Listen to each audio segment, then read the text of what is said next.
Good morning.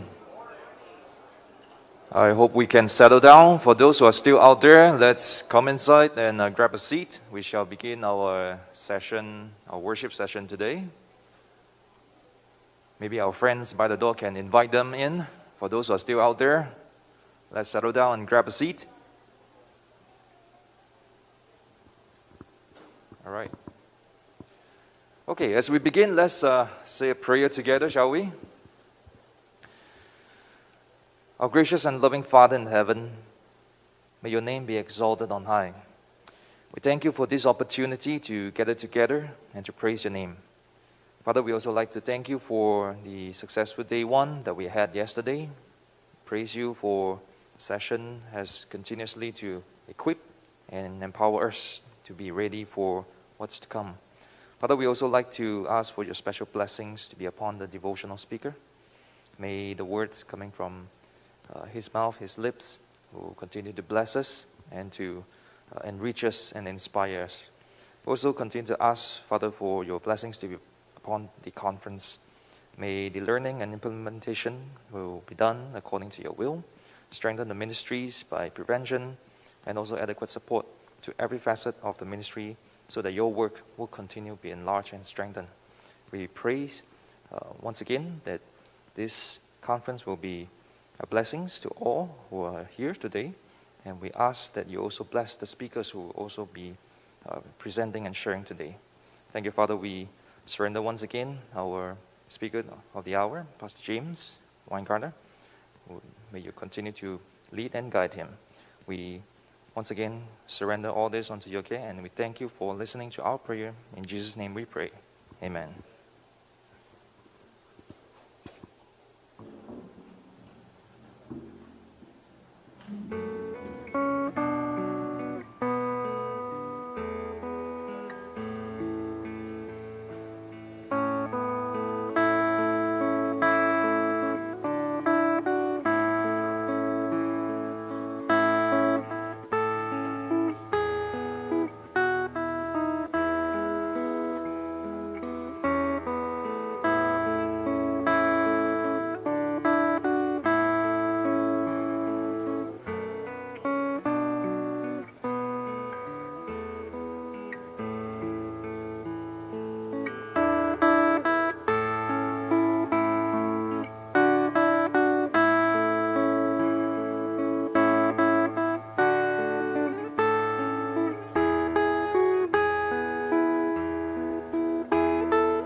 His presence is a treasure this world can't afford. Each day with Him is sweeter than before. He satisfies me and He makes me long for more. Even in the sunshine and the storm, I love living in love with Jesus.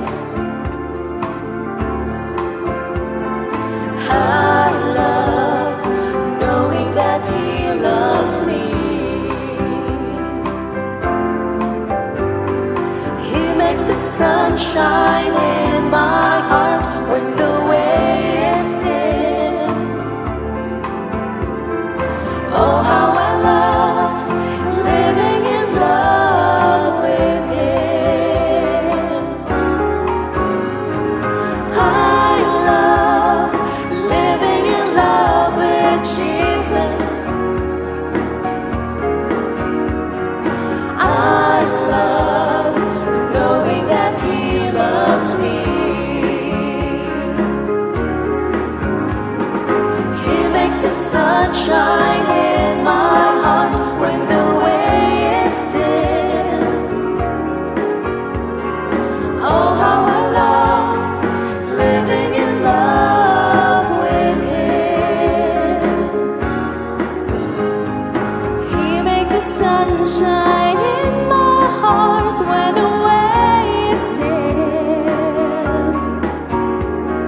Oh, how I love living in love.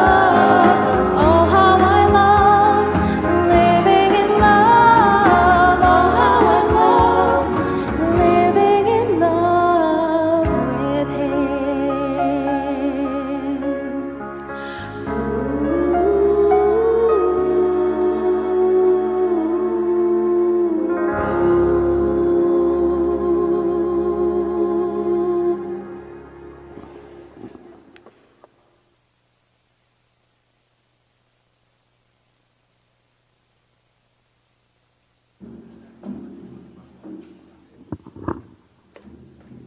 That was lovely. Thank you. Wanted to say a special thanks to Christian and the group from South America and the group from SSD who have put this all together and made it really a lovely experience. The music was beautiful. The sound is good. This graphics and all is very beautiful. Maybe you guys are used to this, but this is on a very high level for me, and I'm really enjoying it. So thank you very much. I read an article this morning that said that sometime before the end of the year, the earth will support 8 billion people. 8 billion people. Who would have anticipated that? Do you think that Paul anticipated 8 billion people? If you read Paul, it sounds like he thinks that Jesus is coming in his lifetime. If you read any of the New Testament Bible writers, it looks like that. Let's go back to 1 Samuel 8:4, and let's open our hearts to God's Word in prayer. Heavenly Father, as we read your Word, we ask that you would read your Spirit into our hearts. Change us into the image of Jesus, we ask in his name. Amen. 1 Samuel 8:4. You remember, yesterday we talked about Joshua. Time goes on, and the people have taken the land, sort of, but not really. So they're all over Israel geographically, but there's still lots and lots of Philistines. There are lots of bad things going on, and all of the tribes are individual tribes. Every little community or village is its own tribe. And whenever they want to do something concerted together, they then have to send out a message and say, everybody come together because this is a great existential threat to our nation. But there is no nation. It really is just a bunch of individual clans. Finally, all the elders of Israel met at Ramah to discuss the matter with Samuel. Look, they told him, you're old. Your sons are not like you. Give us a king to judge us like all the other nations have. Like all the other nations have. All those other terrible nations, they want to be just like that?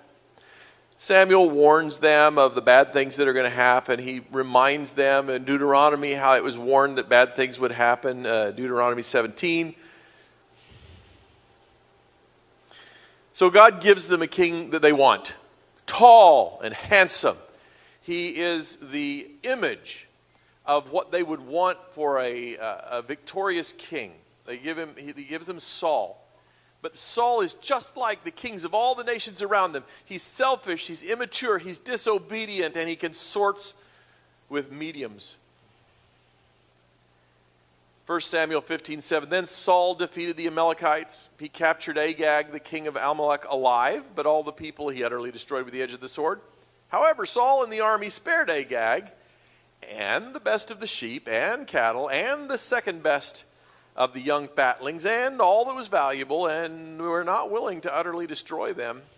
But all the possessions that were despised or worthless, them they destroyed. When Samuel came to Saul, Saul said, may you be blessed by Yahweh. I have kept the word of Yahweh. But Samuel said, what is this I hear? Sheep? What is in my ears? The lowing of cattle? What am I hearing? Saul said, oh, they've brought them from the Amalekites. The troops spared the best of the sheep and the cattle in order to sacrifice them to Yahweh, your God. The rest we've utterly destroyed. I have listened to the voice of Yahweh. I have gone the way that Yahweh sent me. I brought Agag, the king of Amalek, and the Amalekites have utterly destroyed.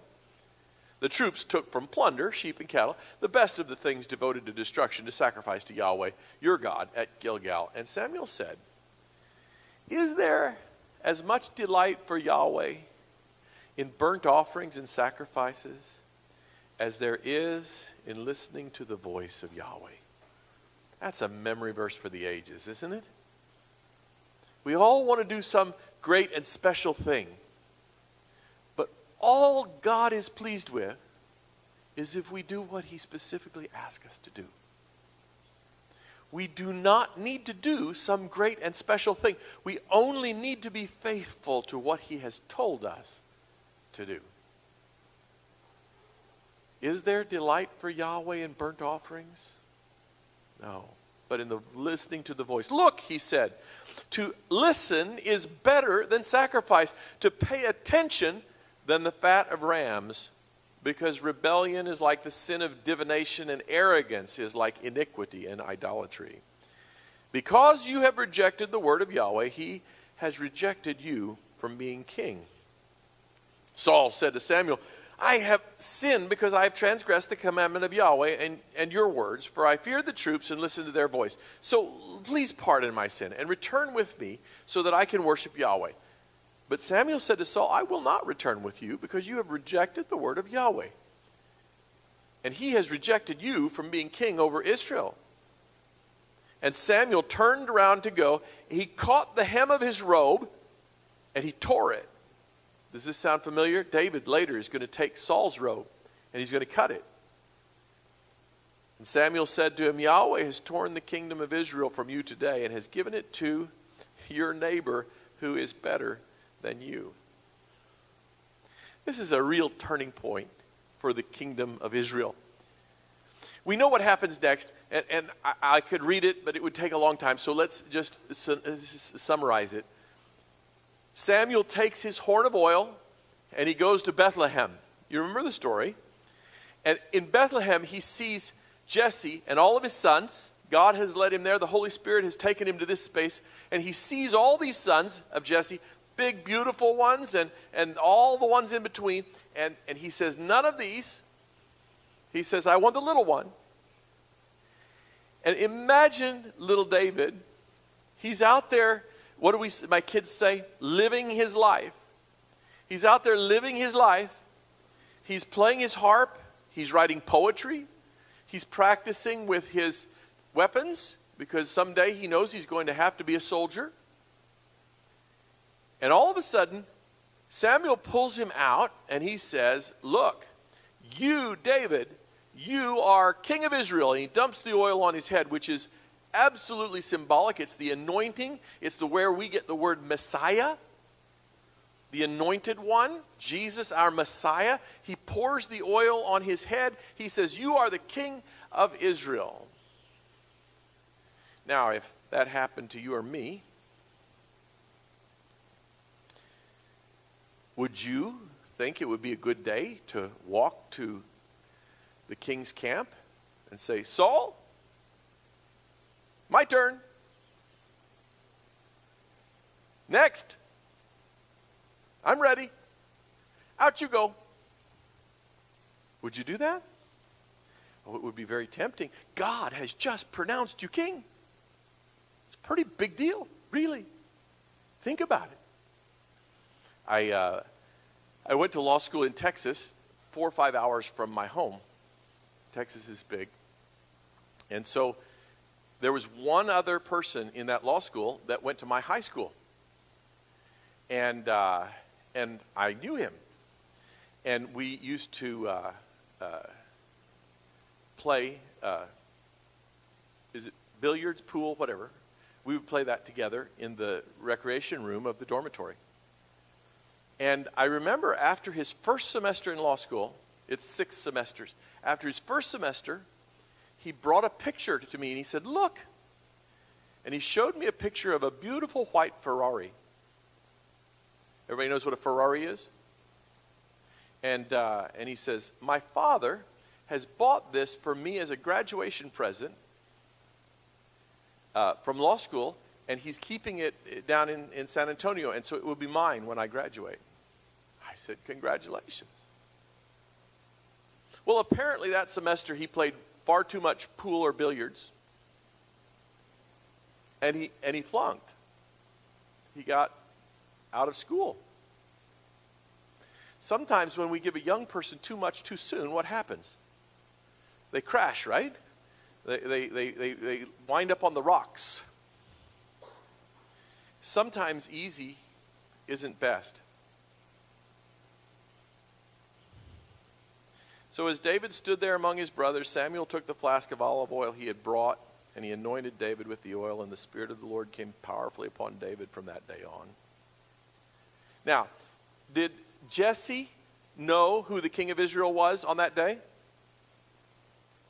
This is yes, this is no. Yes or no? Jesse knew. Jesse's sons, all the other brothers of David, did they know who was king of Israel that day? Yes. Did Samuel know who was king of Israel? Did David know who was king of Israel? Did Saul know who was king of Israel? No. Saul was a petty, jealous man. He would never have let David be in his court as his harpist or shield carrier or any other person, any other reason. He would never let him in his court if he knew that David had already been anointed to have his job. I want you to imagine for just a minute that the board of directors of Apple Corporation named you the next CEO of Apple. Would that be exciting? Well, I mean, first of all, there's the pay, right? It's the most highly capitalized business the world has ever known.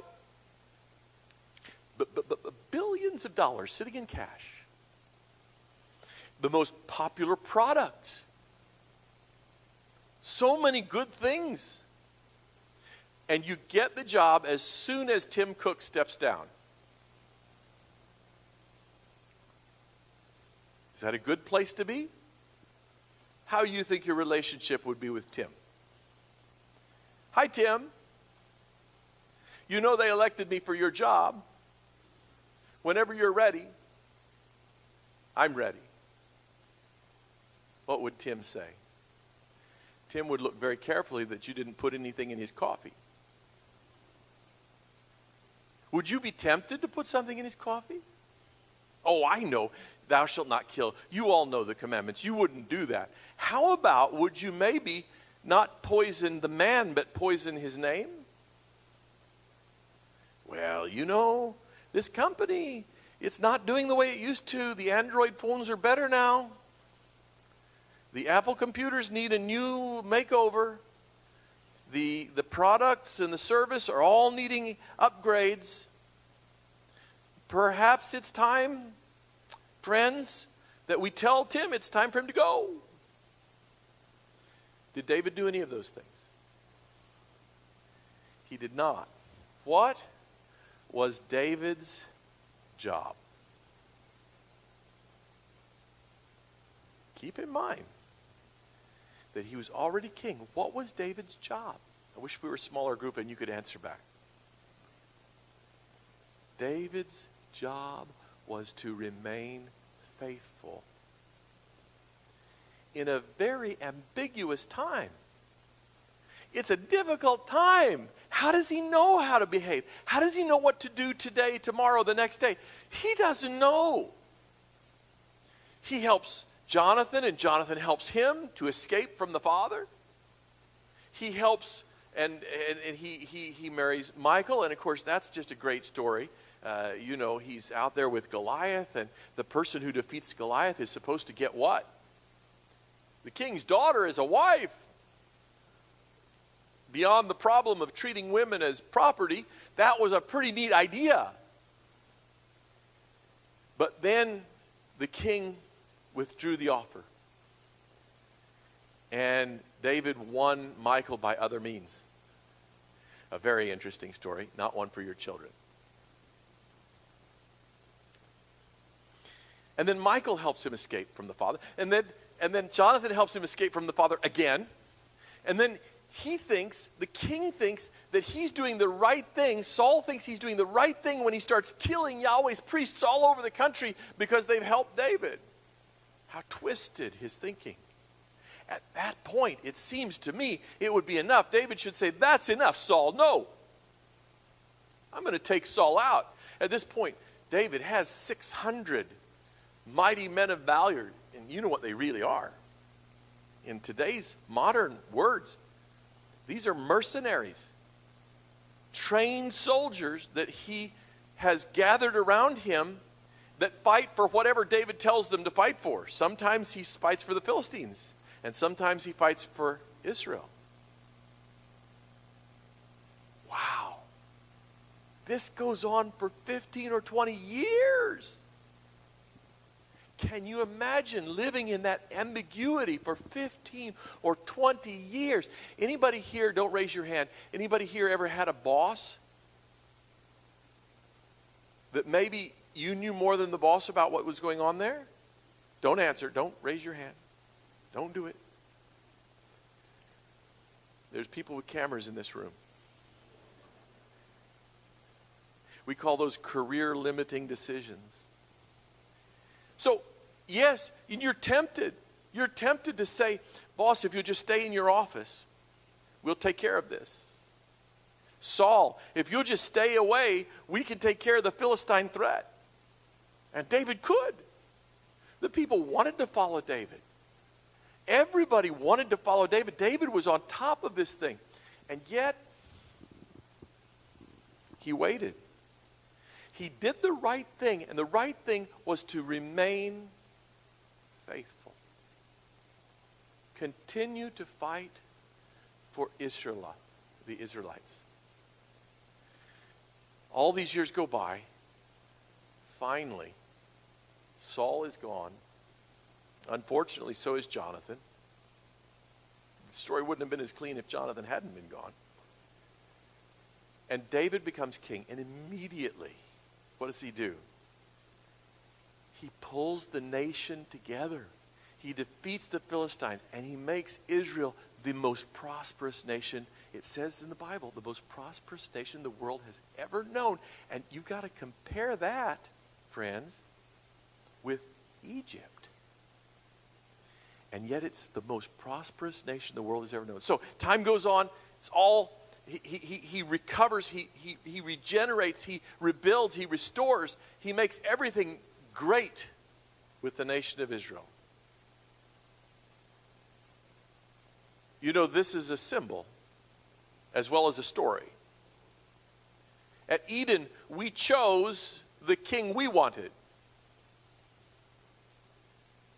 And we're living with him. Jesus called him the prince of this world.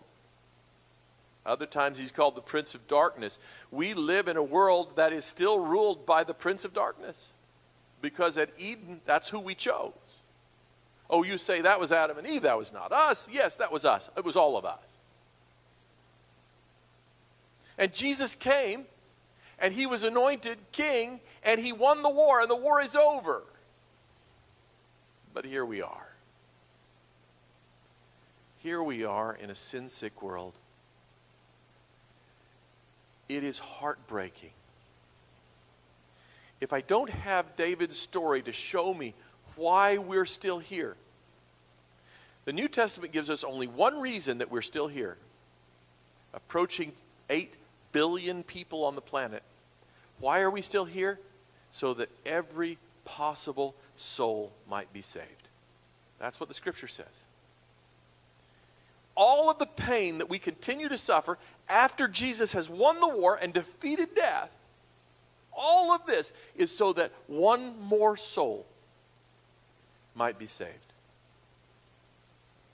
It is our job, just like David, to do the next right thing. And soon the anointed king will sit on his throne.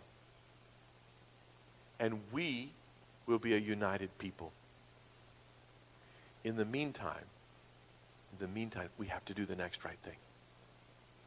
We have to unite. We have to draw together. We have to love one another. And we have to act as we know that there is a righteous king who has already won the war. And now we need to ride out the rest of these skirmishes, little battles, and wait for our rescue. In the meanwhile, let's save every soul that God has chosen. May I pray to bless us today. Heavenly Father, we're so grateful that you have permitted us to live in this time, at this place. We ask that you would comfort our pain, forgive our sin, set us apart as holy for you, and give us the wisdom and the courage and the strength to do the right and faithful thing in obedience to your commands. In doing this, we desire to enlarge your kingdom through your Spirit. And we know without any hesitation that this is your will. We want to be squarely in the middle of your will, and so we claim it in the holy name of Jesus. Amen.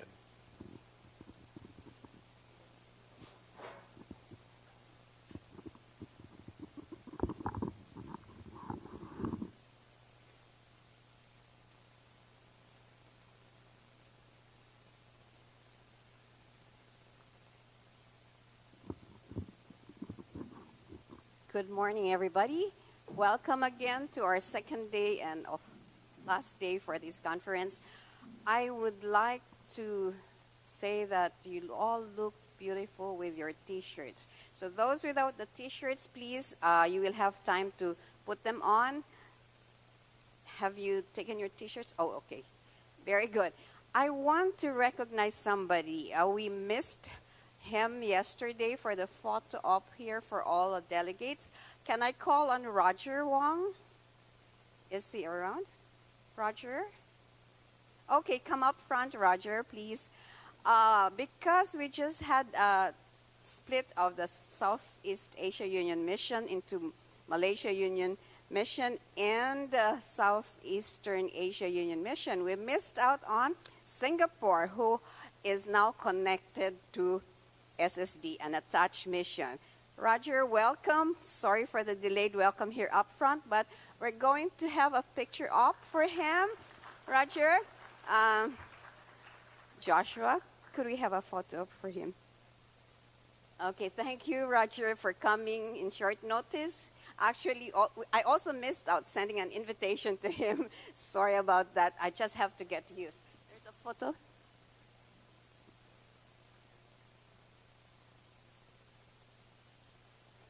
Thank you, Roger. Now we're going to have the picture taking.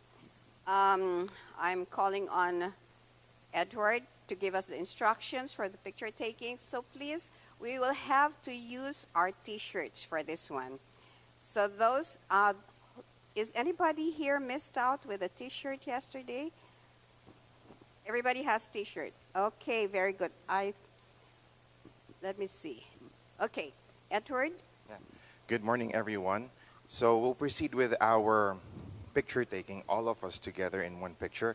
So I'd like to request all the Adventist Risk Management team from the US and Brazil to please come forward here. So you don't need to move in the stage. We'll be taking the picture from the stage, and we'll just have to stand up and compress ourselves towards the center. That's perfect.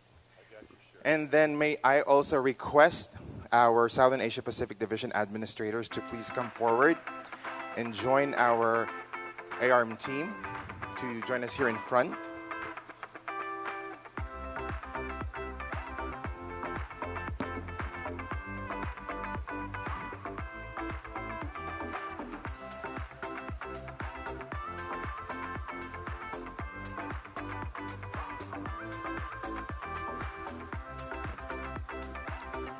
Yes, please.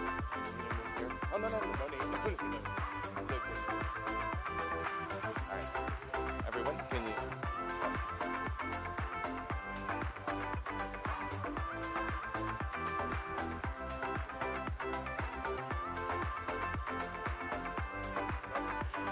And the rest of our delegates, please stand up. And then try to compress at the center while considering social distancing. And then come a little forward so that everyone will be seen in the camera. Yes. No, here on the other side, ma'am. Yeah. Okay, if you think that you won't be seen in the camera, find a way that you can squeeze in and see in between that you'll be seen in the camera, everyone. May I request also to have the lights on for the picture taking purposes? Everyone, please come forward on this side. We can fill in this side so that there will be no empty spaces in our picture. Now, for everyone who wanted to have a copy of the picture, we won't be, of course, you wanted to have your pictures taken, but we'll have an official photographer and have it shared to all of you instead of having one iPhone after another. All right, for those of you at the back, please come closer so that we'll have a clear view of your faces and your smiles.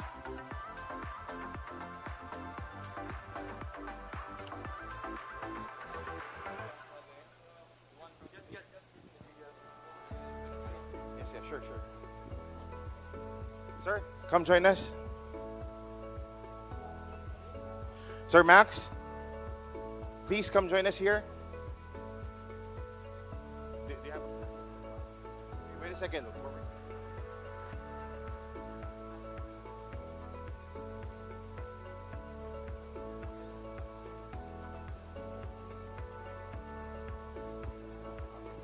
All right.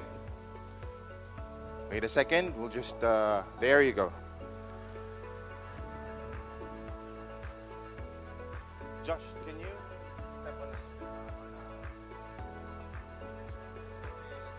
Yeah.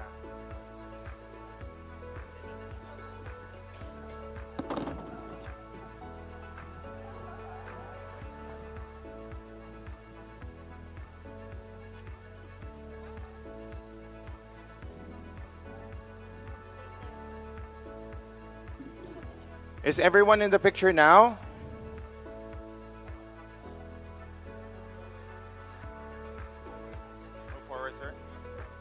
Handsome people, come forward. There you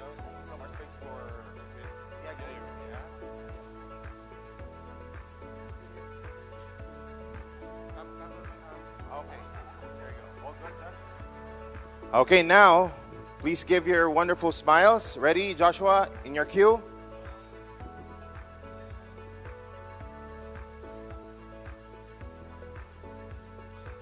Okay, compress more.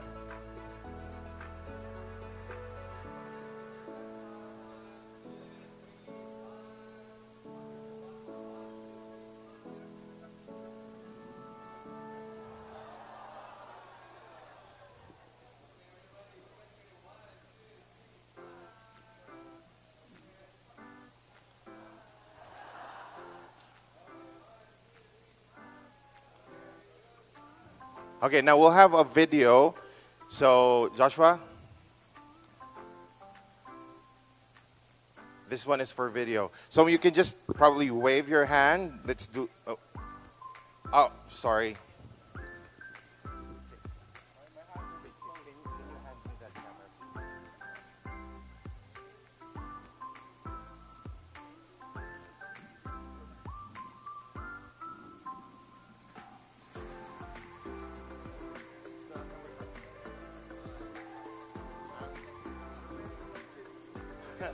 You need a memory card? Okay.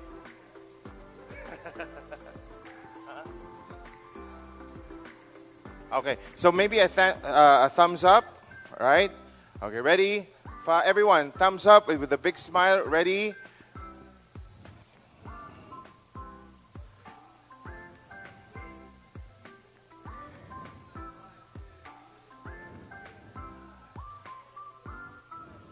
Okay, now last one. Here in the Philippines or here in Southern Asia Pacific Division, we have a mandatory video. So everyone will shout out, "I will go." Okay? Ready? On my mark. Smile. I will go. Shout out. Ready? 5, 4. Joshua, ready?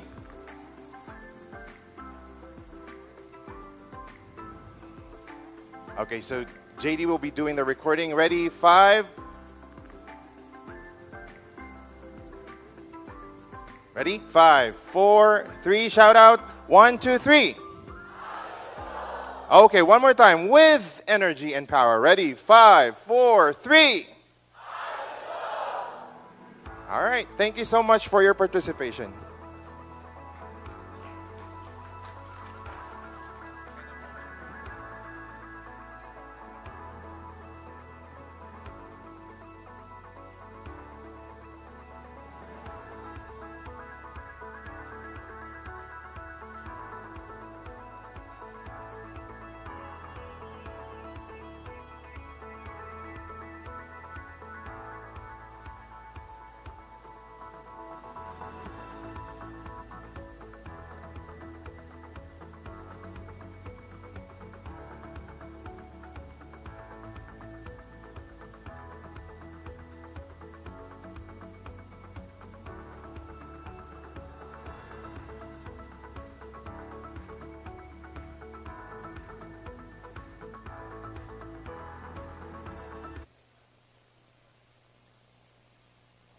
Since 1936, Adventist Risk Management has been protecting the ministry of the Seventh-day Adventist Church.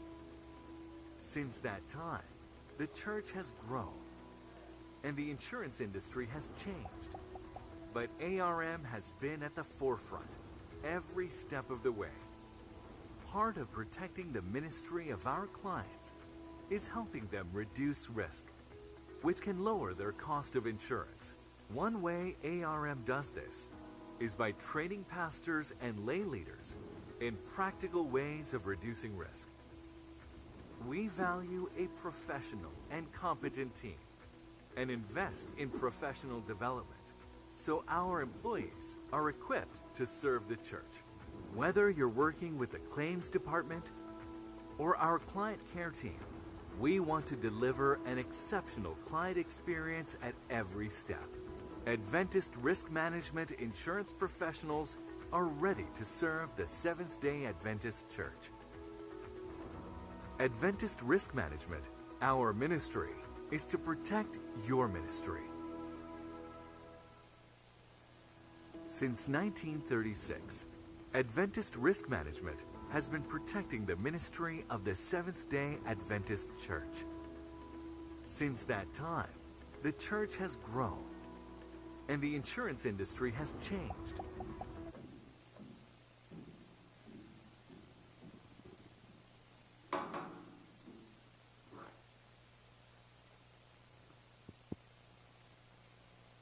Good morning. How are you doing today? That's good. After this beautiful photo that we took, we're going to see an important, yes. Okay. We're going to see an important issue that is a sensitive one, but it's really important. It's about global life. We all know that it's a fact. We are all going to die someday. Am I right? That is a fact. And we need to be prepared in order to leave something good to our families, okay? I'm going to explain the covered eligibility for this product. This product should be for every employee of SST, working a minimum of 30 hours per week. And an employee cannot have a coverage as a spouse. Let me explain this. If there's an employee and his spouse is working as well in the institution, she won't have the coverage as a spouse, but as employee. Employee up to 80 years old with non-stop employment since before the 64th birthday. And the increases or decreases to limits, it's going to be in the renewal. So in the middle of the year, I want to raise my coverage. I can't. I need to wait for the renewal to do this. So midterm changes are going to be placed for new employees, termination, or change in eligibility. Okay, so we work with endorsement. We receive the endorsement request from you, from the field. Actually, it's Darlene who sent us the endorsement. And in those endorsements that are the midterm changes, we add new employees, termination, for example, an employee that doesn't work more in the institution, or change in eligibility. For example, we have an employee that is transferred to another entity. Those things are made in the endorsement, as endorsement. This product is available for all spouses of eligible employee. So all the spouses could have this product, this coverage. But the spouse coverage is 50% of employee limit. For example, I have an employee with coverage with $2,000. So I need your help now. Which is going to be the coverage for the wife?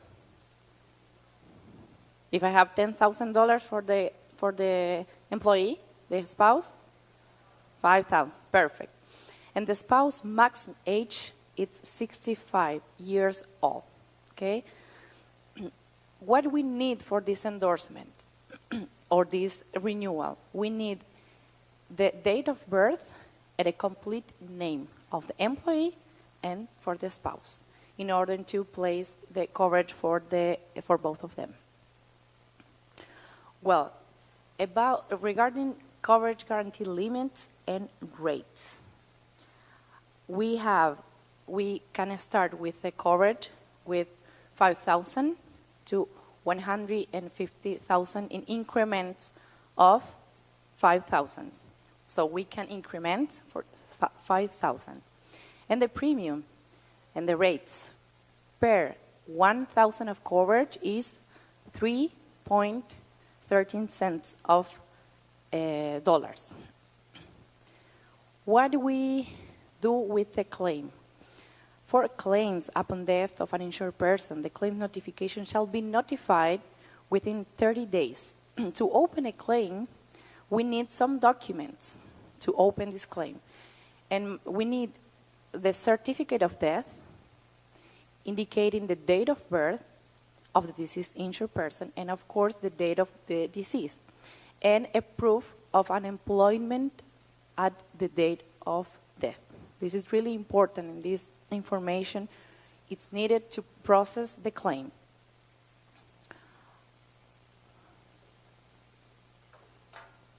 I think that it's not working the screen. Okay.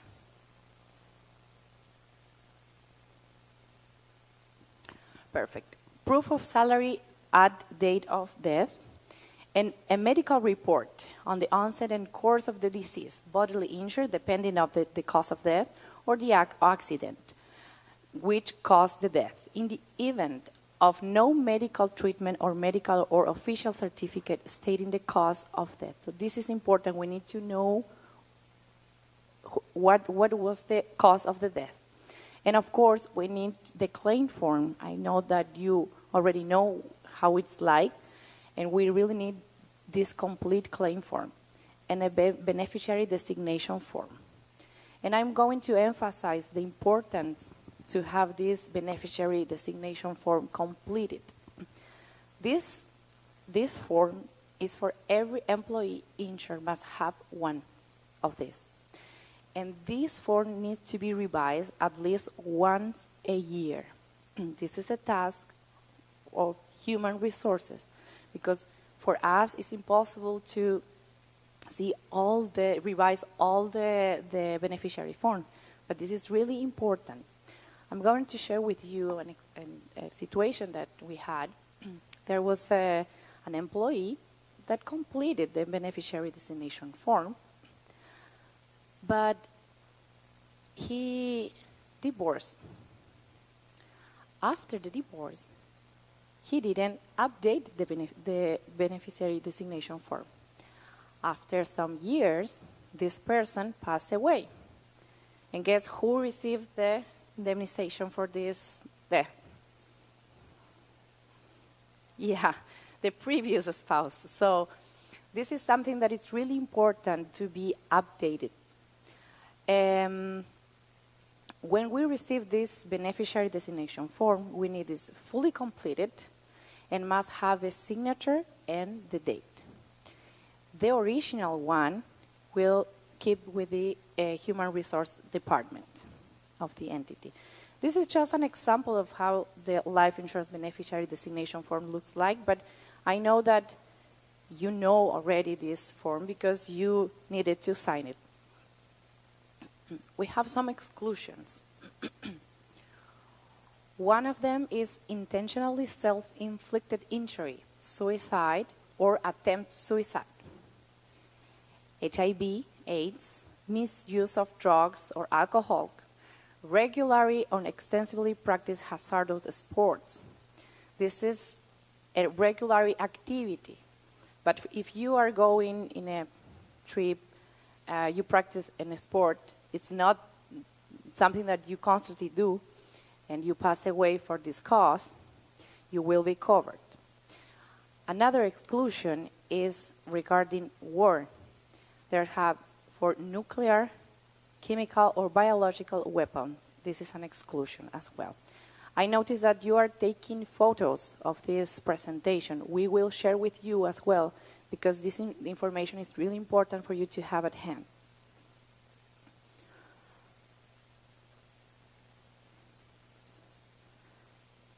Well, these are the exclusion of this global life product. We want to encourage, if you know if there's someone in your field that doesn't have the coverage, it's necessary to try to update this information and to cover this person. I don't know if you noticed, yesterday Christian showed some statistics here, and there's a lot of people that doesn't have this coverage. We need your help to provide this coverage for all the employees in your field, okay? I'm going to show now another product that is accidental death and dismemberment. SSD full-time and part-time employees. So all of your employees could have this product. The benefit of this product, we have accidental death and dismemberment for limit for individual and spouse if requested. It's not mandatory for have this product for the spouse, but if it's requested, it's between 5,000 to 250,000. Limit for a child is 50% of the individual up to 15,000. For this product, for this coverage, we don't have deductible, okay? Benefit for accidental medical expenses. We have a limit for each covered person, and it's 500 per occurrence. How many of you know that we have this coverage, accidental medical expense benefit? Do you know that? This is important because it's a benefit, it's a coverage with the low limit. Why? And I need to emphasize here this. These products are not a health insurance product, okay? This is just an additional benefit for you to have in hand. But this is not a health insurance, okay? In this coverage, we have $25 of deductible. We also have another benefit, that is emergency medical travel. This guarantee payment to hospital up to $10,000.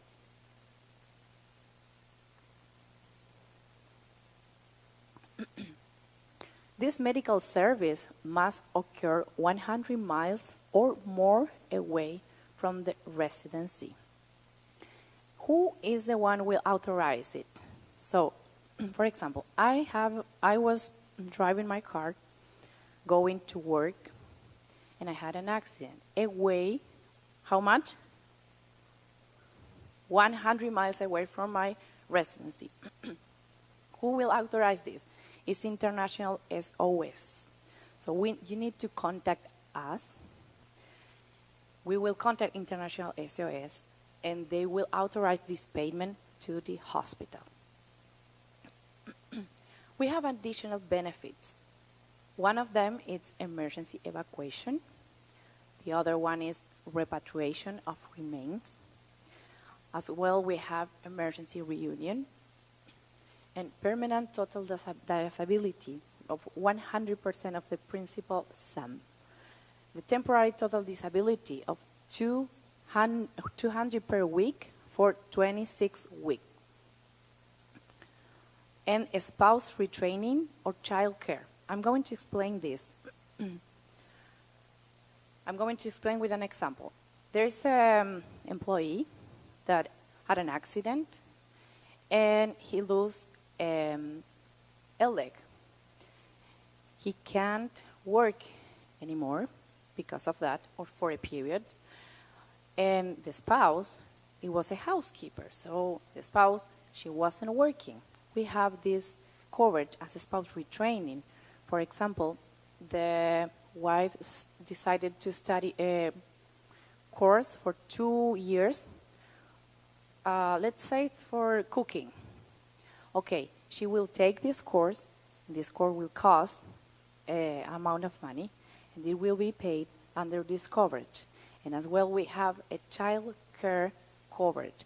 Of course, this is going to be discussed with the claim examiner. So you need to contact us to see this benefit after a claim. When the claims arise, you will contact us and we will indicate what to do in these cases. But I wanted to mention this because it's a coverage that you have at hand.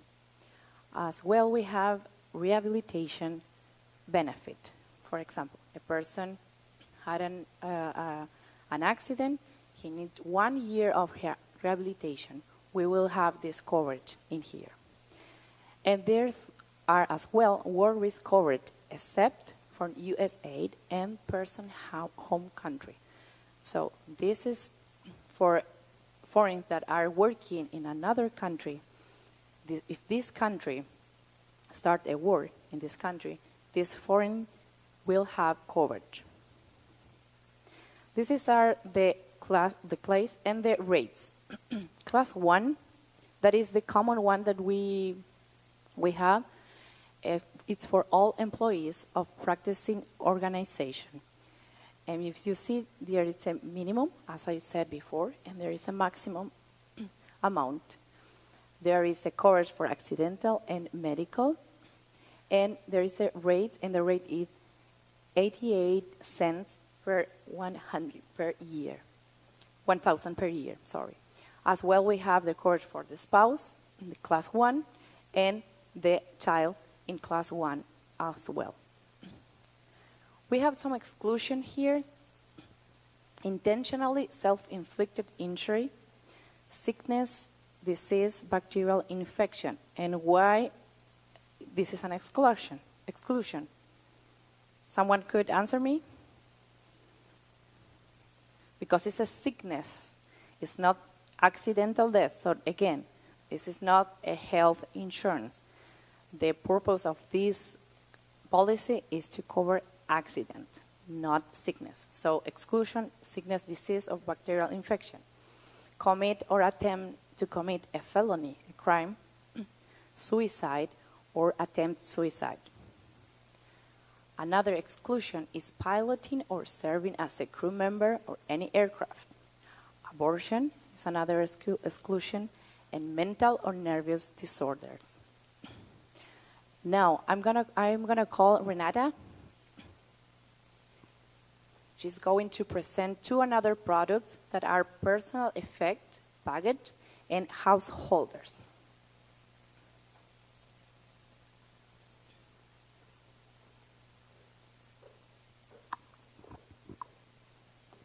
Hello once again.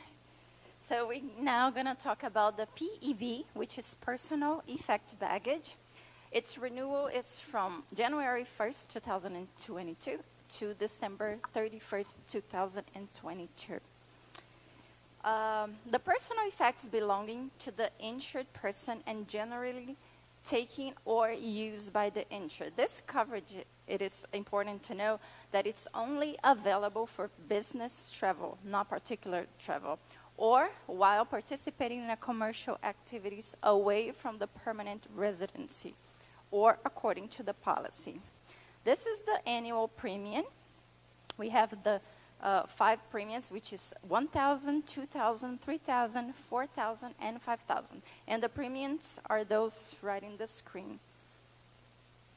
We have some limits. The first one is loss or damage to any one item shall be limited to 35% of the limit. Loss or damage caused by war or warlike action shall be limited to 25% of the limit. Loss of money or securities in any one occurrence shall be limited as follows. For $200 insured, the limit is $1,000. For the $300, the limit is $2,000, $400, $3,000, $500, $4,000, and $600. It's $5,000. These are the properties that are not covered. So bicycles, motor vehicle equipment, including installed audio or electronic equipment, CB radios, radars, detectors, and car phones, traveler's checks, securities, animals, household furnishing, salesman samples, and we have some other here, medical instruments, medical devices or prescription items, property for sales, and so on. We have the complete policy that we can send you later on. These are just a few of them. We also have some exclusions. The residence or domicile of the covered individual while in storage or while in the custody of students, theft due to the negligence while left unattended, or on any automobile unless the loss is a direct result of visible, forcible entry into a security-locked automobile. Wear and tear, breakage, radioactivity, and due to the confiscation or destruction under quarantine or government authority. And for the claims, You should submit all those documents to claims.adventistrisk.org. The claim form, police report, description of the situation, estimate of every item that was stolen or lost, and the technical report. And the last product we're going to talk about really quick is the householders. The renewal is also from January 1st, 2022 to December 31st, 2022. Okay.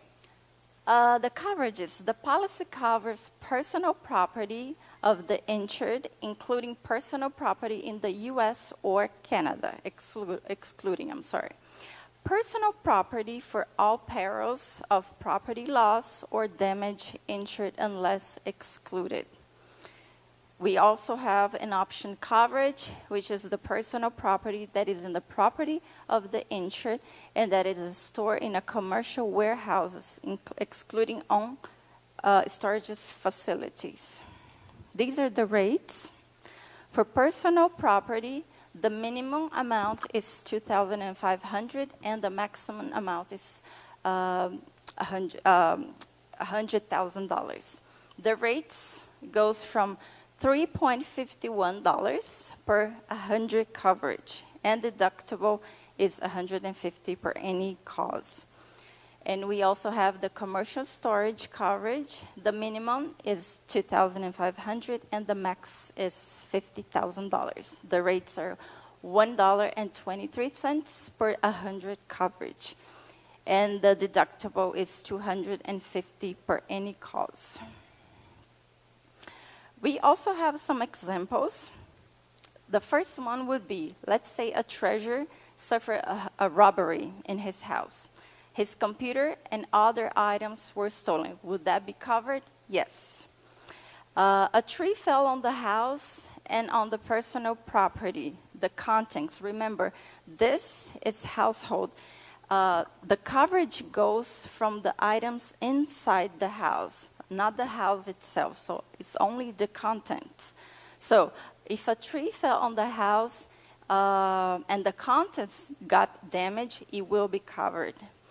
An electrical storm caused a short circuit and damaged the washer and the dryer machines. It will be covered as well. An electrical outlet caught fire, causing damage to the furniture and burned curtains. That will be covered as well. We have some special limits. $1,500 total for theft of any mobile computer or communication devices. $1,000 for theft or disappearance of property from any unattended or locked vehicle. $1,000 for musical instrument, and flood coverage limited to $2,500. We also have some other exclusions, which is like smog, rust of other corrosion, or dry rot, intentional loss, personal property used in exchange for remuneration by insured, like Marketplace, Facebook, eBay, etc. Damage caused by wear and tear, gradual deterioration, marring, insects, etc., and animals, boats, automobile, and etc. For the claims, we also need the documents to be sent to claims.adventist.org.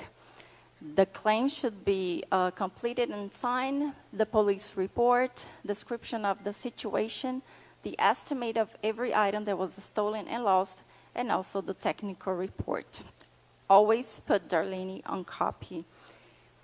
We're going to have questions later, so if you guys want to just scream the QR code, we're going to answer those questions later on, okay? Thank you.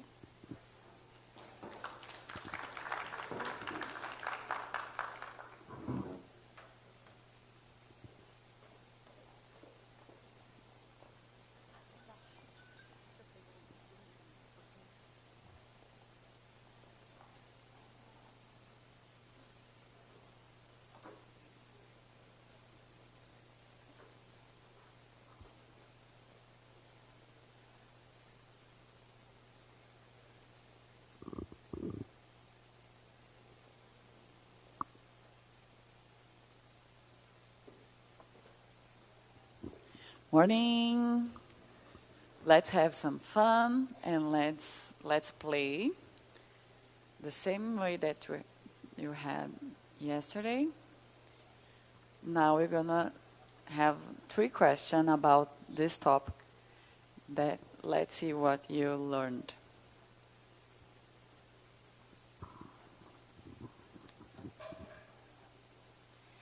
You can scan the QR code. If it doesn't work through the QR code, you can access www.kahoot.com and you inform the PIN.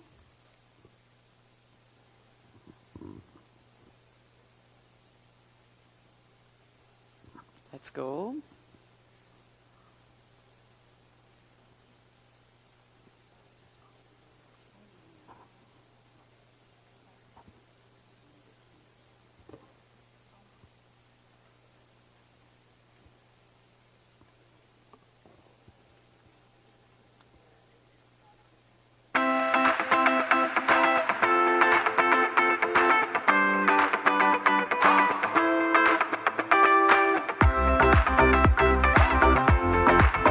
All right, we have 54 people already.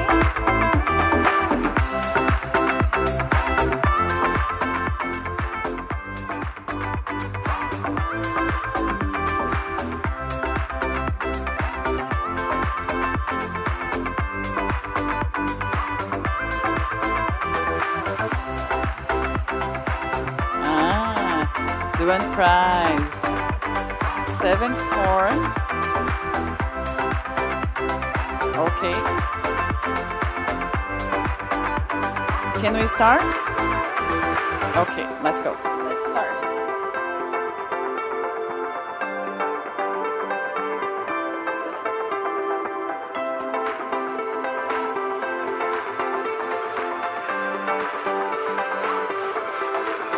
In global life, what's the max age to exposed to heavy coverage?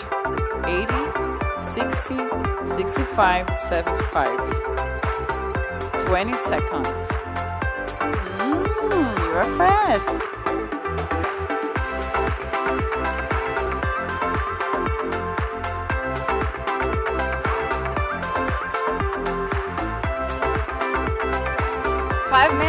Five seconds. Okay. Splendid.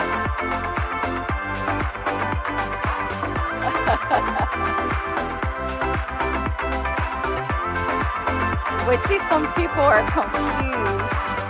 We have 40 saying that it's 65 and 22 people saying 80. Let's see what's the correct one. The correct one is 65. 65. Let's go. Next. Zenith is in the first place so far, but we're gonna have some other questions. What is the rate for global life per $1,000? Is 345, 313, 5, or 513?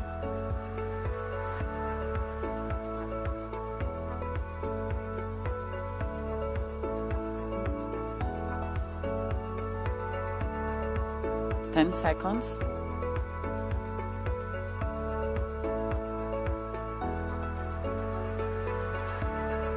Seconds. Okay. 52. Very good. The correct answer is 313.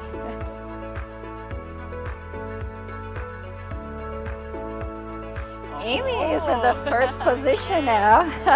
And we have the last question. What is the limit for flood coverage in house flood? Flood coverage in householders.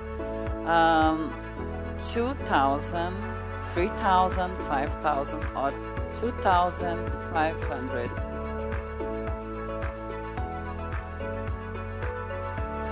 Ten seconds.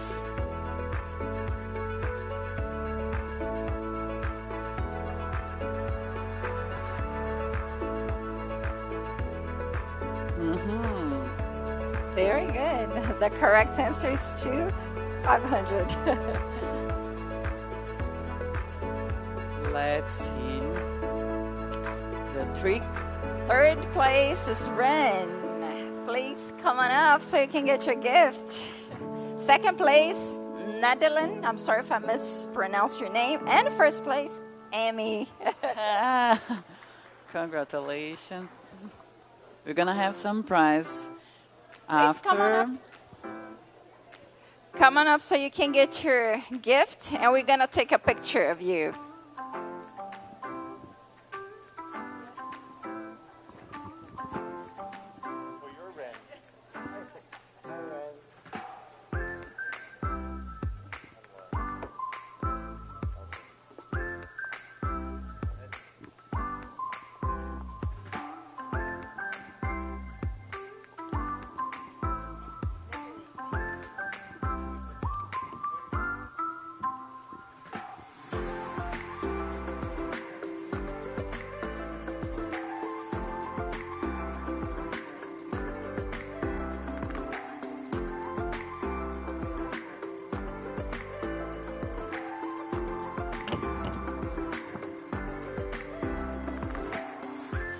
Thank you guys for that quiz. Our next speaker this morning is a natural from Brazil, where the headquarters of the South American division is located. Formed as a strategical planner, project management, and systems engineer, he has been working at ARM since 2018 and indirectly working in RMIT projects since 2012. He is the operations manager, taking care of process management, IT, and marketing projects. Ladies and gentlemen, Mr. Diego Borges. Good morning. How are you? Okay, nice. Let me get ready here.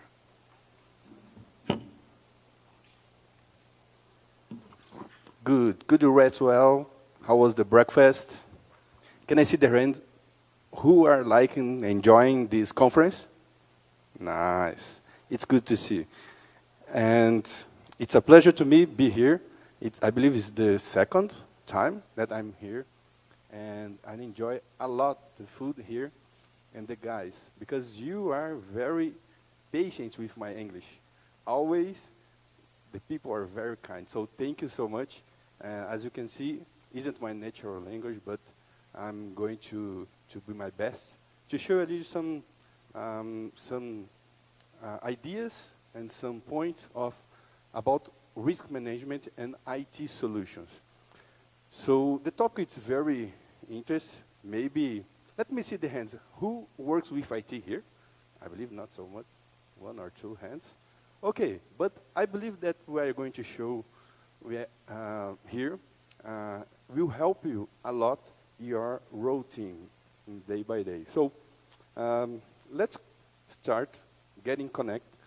I would like to ask you to point your cell phone to this QR code.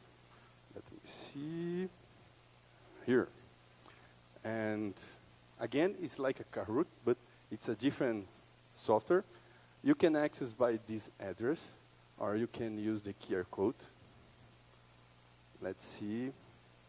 I will give some minutes to get connected.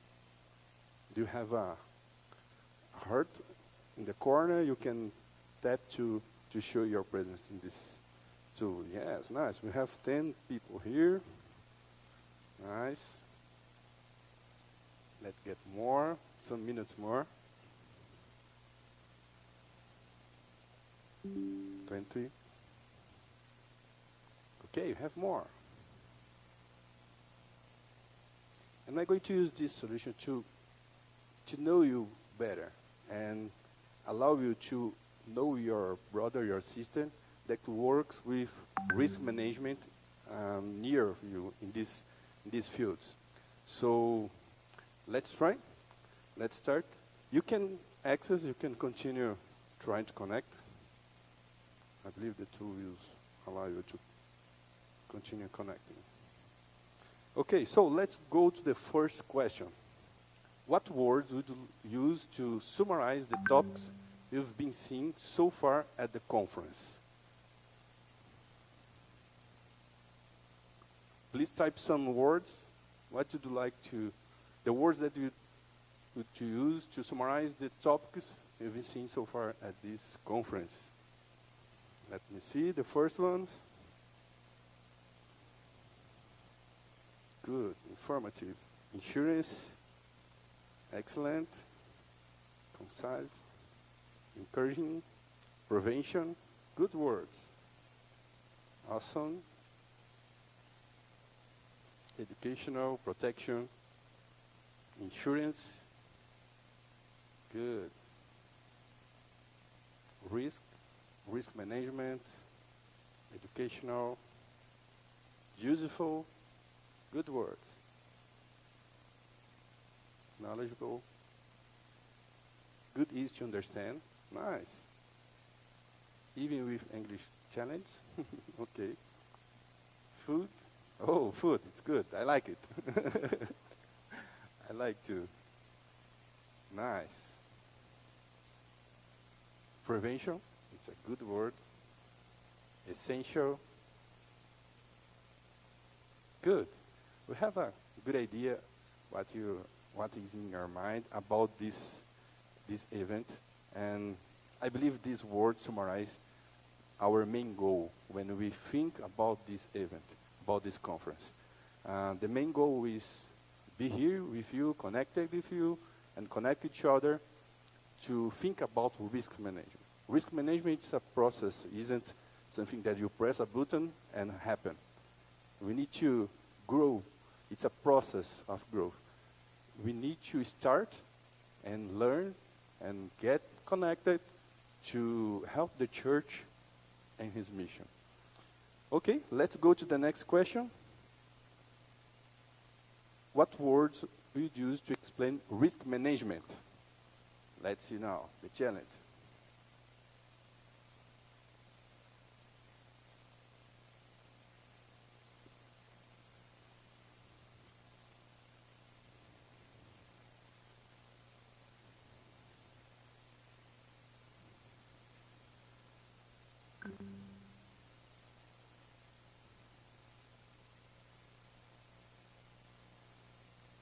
Okay, prevention, protection, warning, ARM,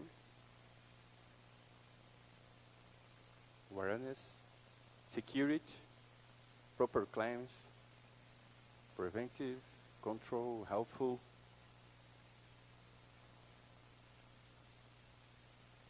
Security and prevention, protection is the most used. Good. Oh, thank you. So, I believe this word also summarizes well the job that we have with risk management. It's nice to see that you catch a little bit of the concern about risk management. And I'm surprised to see that insurance isn't the biggest word in this cloud. I can see protection as the main word. And I'm happy because for me, risk management is more than only insurance. And this concept, it's very important.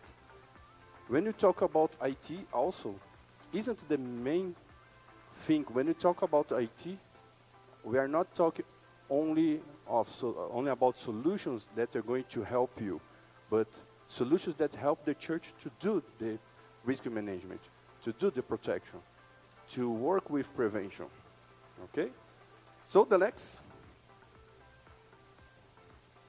How many years do you work at risk management area?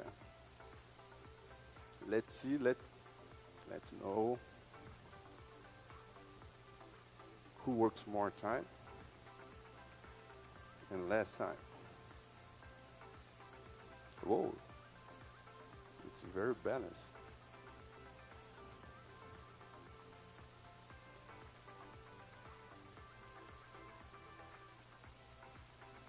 Okay.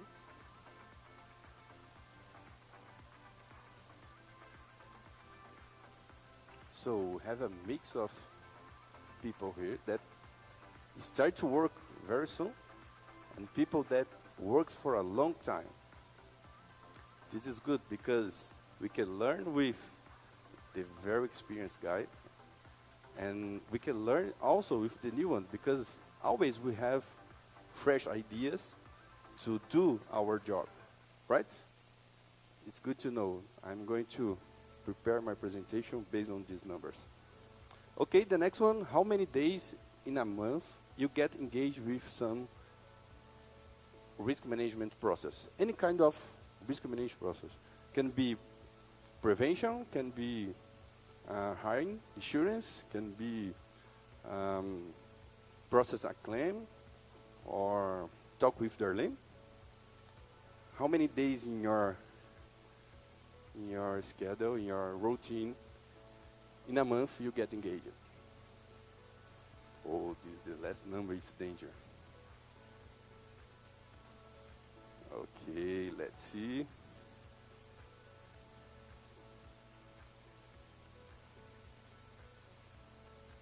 Okay, I'll get the list later and send to Darlene. Okay, don't worry. It's anonymous. Okay, it's a good number. This is an important number to analyze. As you know, during the last parts of this conference, we understand that risk management is a thing that we need to do day by day. All of you is responsible for risk management. It's important to get engaged with this process, this program. You have a responsibility on this. And our main goal here is giving you some tools, some ideas to work in your field, in your conference, in your union, with your colleagues, the other workers in your institution, to provide risk management. Okay? And as soon you start this process, you get involved, more and more people are going to get involved too. Let's see the next question. How many works are related directly with your institution? Doesn't start yet. I believe my connection was lost with the screen. But you can vote. Okay, yeah, we have.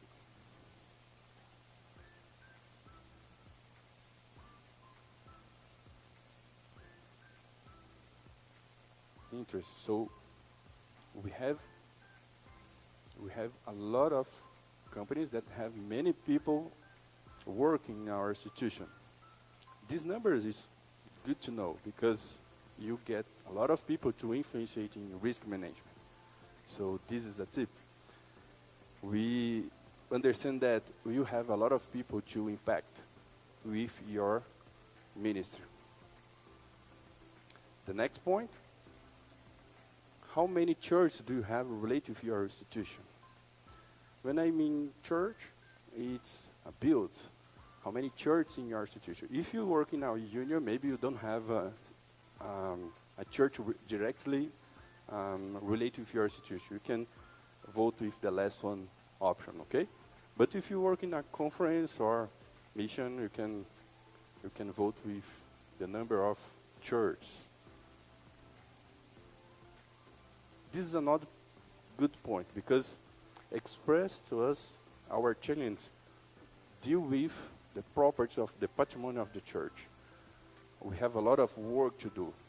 And my next part of the presentation will show you some solutions to help on this challenge. How to manage so many builds, so many risks involved with the patrimony of the church, the property of the church. So we have some of you that have more than 100 churches in your field. It's very interesting to know. How many claims process did you get engaged in the last 12 months?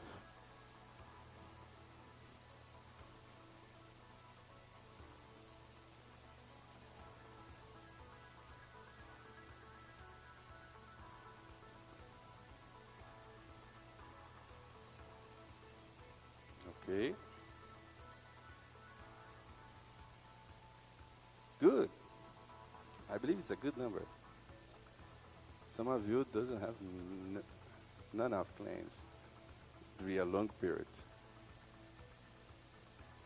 But I know that when you get engaged, you have a lot of work to do, right? It's many steps to follow. Okay?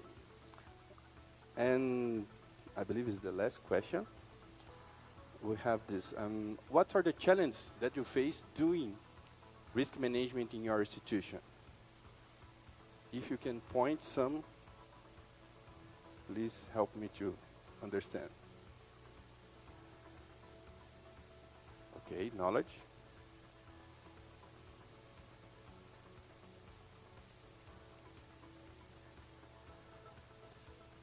When you talk about knowledge, it's about the product, the lines, and the insurance area.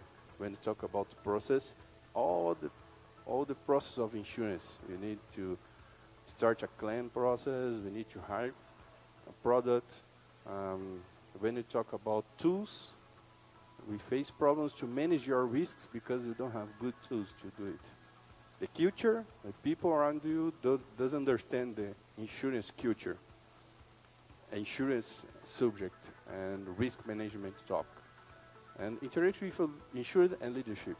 It's also related with culture, but it more directly relate with the insured and the leadership of your institution. Okay, good numbers.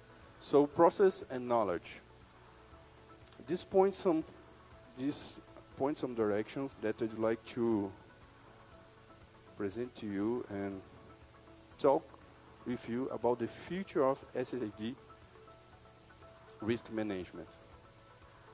And I believe that we have some challenge and we need to talk about it. And we can help you in this process.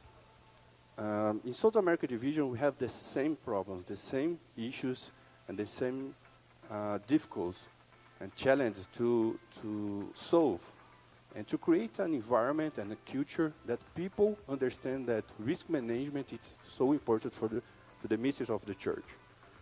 So I believe that our risk management operation requires knowledge, relationship and communication, and tech. Good tech. And I believe this is a process. The tech only be required when you have a lot of items to do. Your routine became so busy because you already have knowledge, and also you need to deal with your clients, your insured, the people in your field, and also you need to communicate well with them.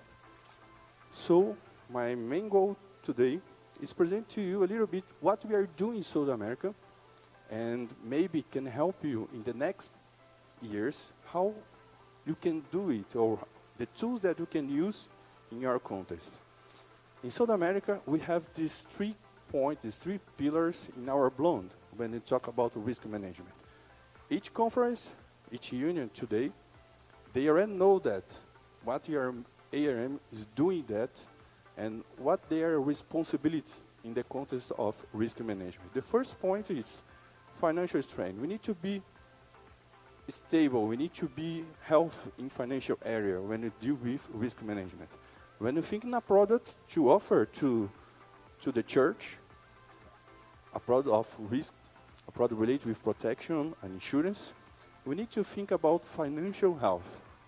It's important because if you provide a solution that isn't good to the church or not provide a health financial, a good health in finance, we're going to have problems when we start this product.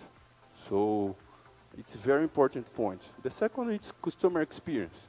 When you talk customer experience, we understand that the people sometimes doesn't understand what is risk, what is insurance. And we need to provide them a good process to understand how to hire insurance, how to use the protection when they need, and also provide prevention to them. And we think about customer experience as a key point in our way of operating in South America. And also, we talk about technology.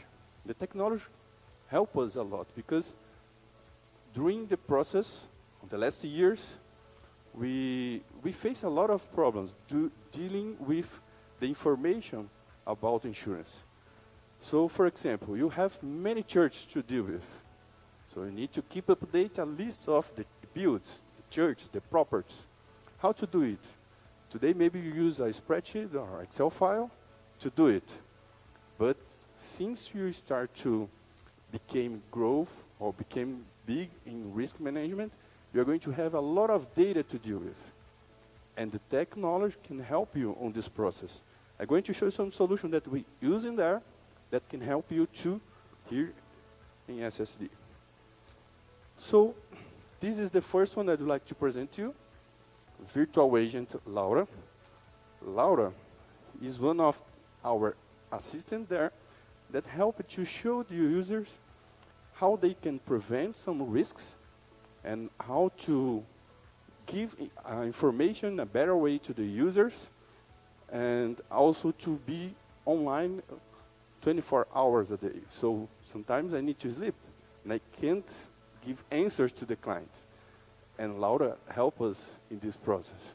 Of course, in some emergency, we are always available to them. But Laura, it's a virtual agent, can be accessed by Facebook, Instagram, Telegram, and WhatsApp. Also through the website. And you can interact with Laura, ask some doubts about our products. And she is going to provide you some information and also guide you through a claim process, for example. The next solution I'd like to present, it's ARM system. I remember that in 2019, some of you participated of a training here. Do you remember who was in this training? Let me see the hands. Some of you. We present a little bit of this system because we start a process to implement the system here to help you to manage your properties. And we are going to continue this process the next month. And I believe that Darlene are going to contact you in the right moment to start to continue this process. The risk management system, it's a platform that provides solutions to manage a lot of kinds of protections, a lot of products, but here we are going to start with properties. We're going to have some trainings, don't worry now, but the main goal is to help you in your day by day, because the platform helps you providing an easy way to interact with the risks, interact with the Darlene in the process of hire and manage your self-protection program here. This solution, it's multi-language, multi-currency, easy to use Excel reports, provide also multi-level of management. We can have different roles in the system, like we can have a secretary, you can have a treasurer in the system, have different permissions to do different things. The system can be accessed in your cell phone. Also, you need internet connection to interact, and you use Google Chrome. This is the protections that we have now. We have life, vehicles, property, students, and also equipment. I know that you don't have now all these lines, but in the future, when your self-insurance program is start to use these lines, we can provide the solution to manage them. Also, the church portal, it's a key solution to help the church to manage his protection. This solution, was built thinking in the pastor and the treasurers of the church. So you can provide them a user and a password, and they can access the system through this portal and see what covers they have for equipment and also for the build. If they need to start a claim, they can use this solution too. You can see here the covers that this church has, and here the equipment they have insured. The next solution is about our app. It's a great solution that helps the workers of the church to manage his protection. The app provides some key features to prevention. For example, some checklists to help the workers of the church when they are in vacation, or when they they are in some specific activity, the app helps them to remember some points that they need to remember and avoid some risks, to avoid some risks. Also, the app provides some product guidelines. You can see the rules of the product, like when you think about self-protection, we have some rules, and it's easy to be accessed by the worker here. And also, we provide for this some features to equipment, auto, residence, life, and it's coming travel. So the workers, the people can access the app and hire protection for the travel, for example, STT. And also they can follow the process of a claim. They can see the status of a process. The next solution is ARM Manage app. This app, I believe I have a video here. May I have the sound? Okay, we can see some features. Here, you can manage all the insurance in your institution. So when a worker requests insurance, you need to evaluate and accept and authorize this protection to get in our list of protections. And also, when they request a cancellation, you can follow this request. So it's a way to you manage the insurance of your institution. We are provide the solution for vehicle, equipment, properties, and other lines too.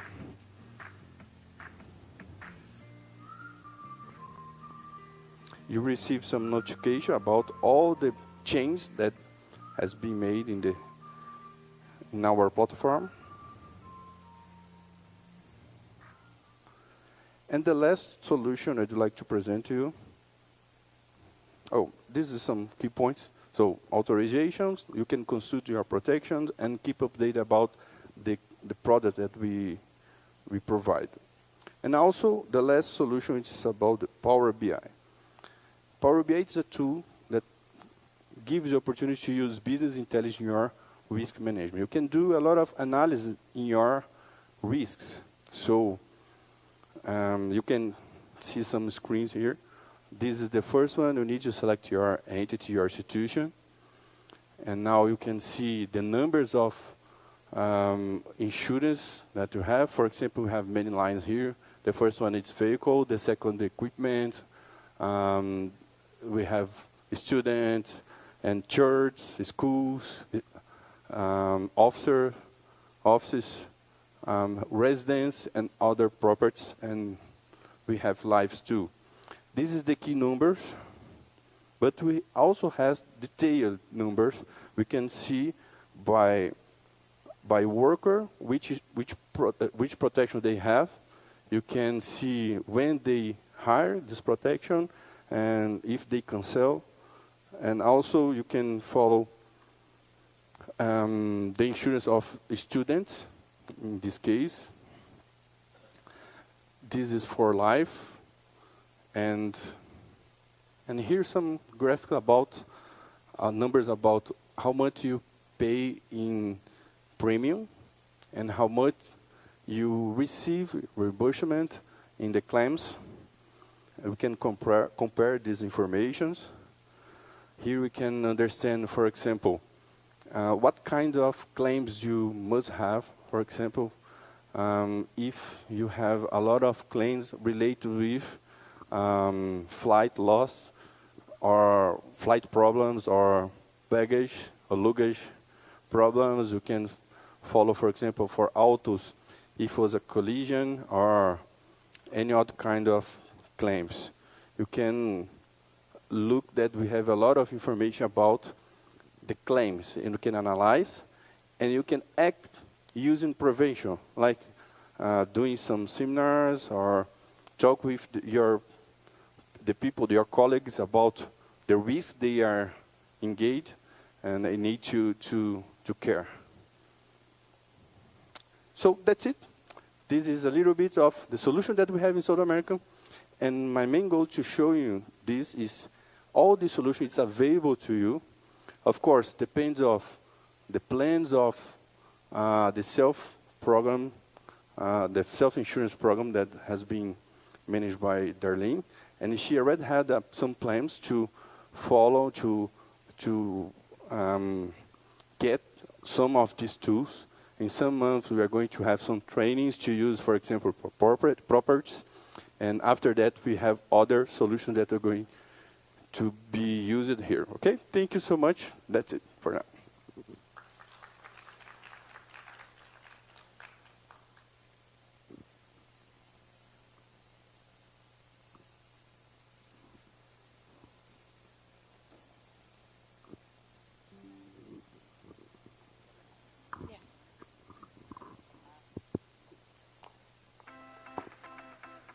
It's time for more prizes now. Are you ready? Are you ready?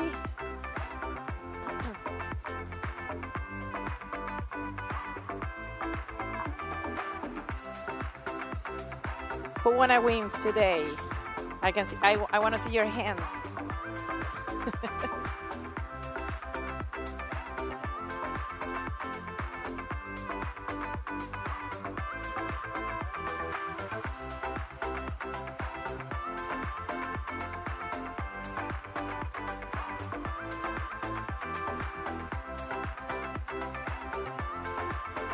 How many we have today? How many prizes? Six prizes.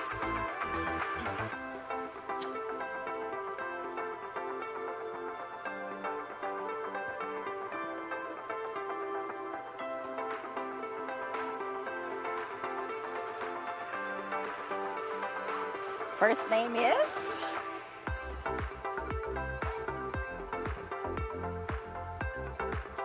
Colin Mikea.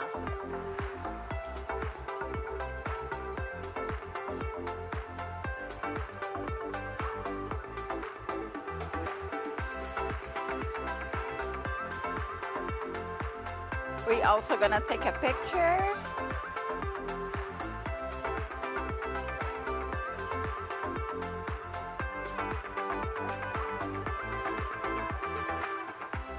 Okay, next name. Let's see. Oh, it's Darlene. Where is she? Okay. So, Jacinto, could you receive the prize for Darlene? Darlene is not here now.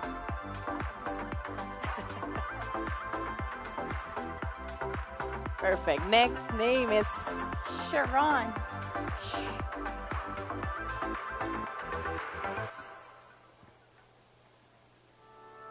Sharon. Congrats.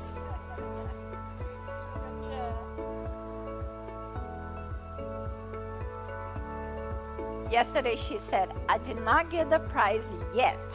So there you go. Well, Jorge Montero. Someone is picking the prize for him. Okay. Okay, no problem.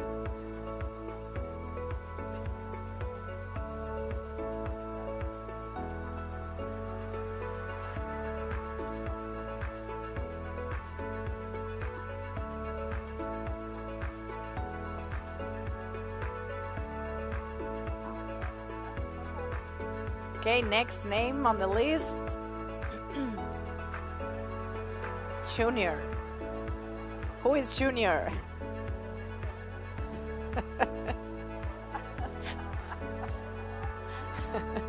Okay, we will do the next one. It's Marilo Ardeta.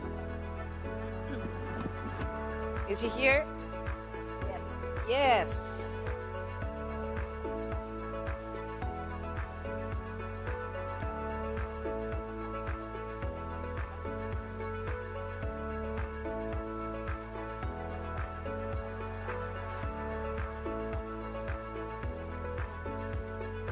Well, this is the prizes for this morning. In the afternoon, we will have more, so you have chance to win.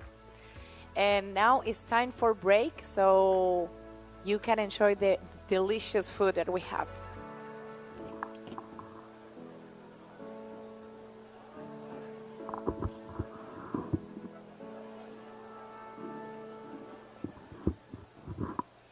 Eles vão ter o quê? 15 minutos?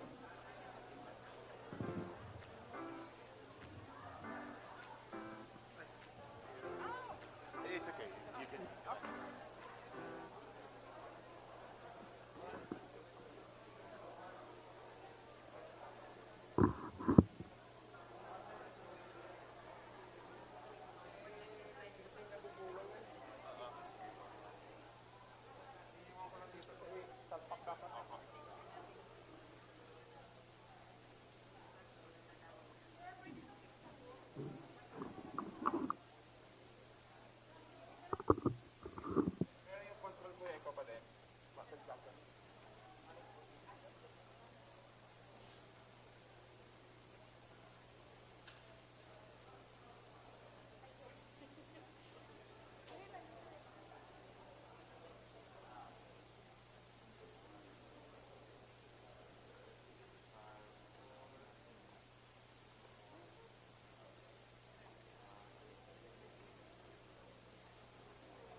kahit sa...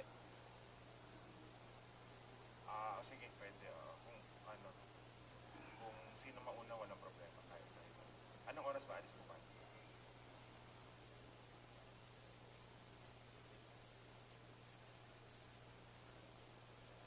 Okay lang ba yung 7? Hindi mo enough time yun? Okay na yun.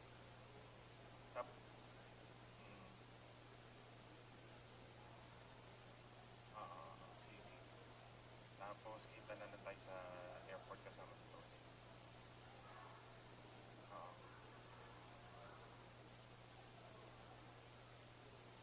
May time pa.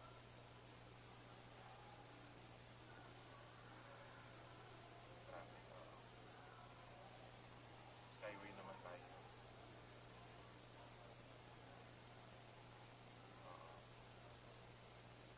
Saka ano naman, di ba? May i-web check-in naman tayo niya.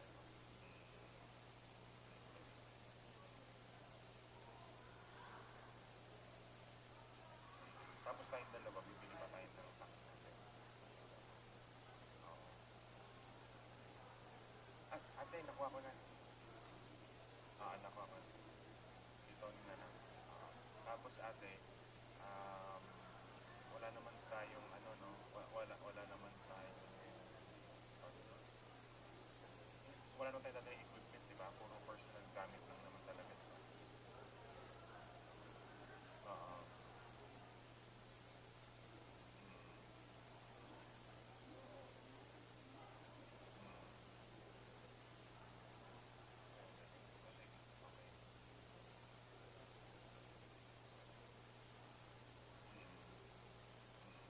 Ganun lang. Saka dala lang ng konti sa tayo ng tripod. Yung basic.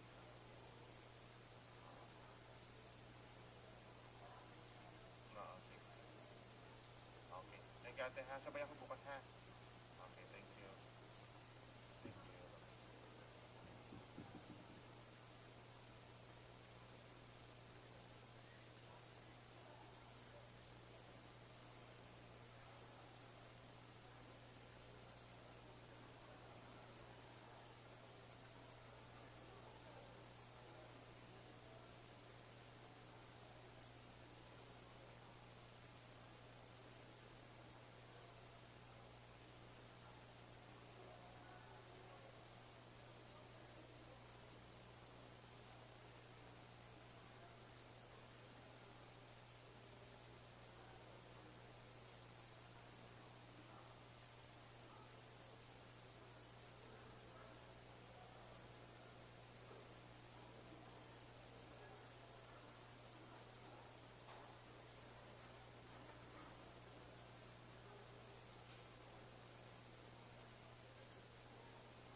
Good afternoon. Good morning, everyone.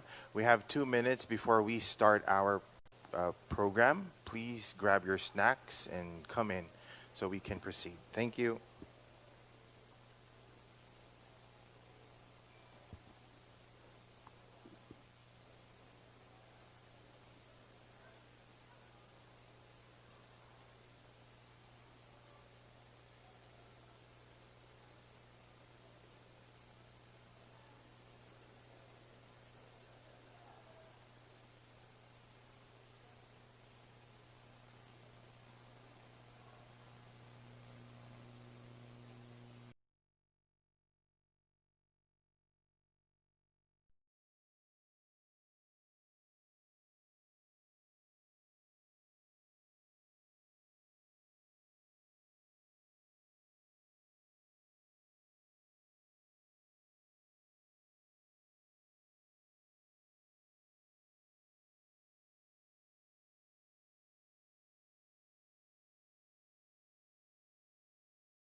would like to invite everyone once again to please enter our conference room.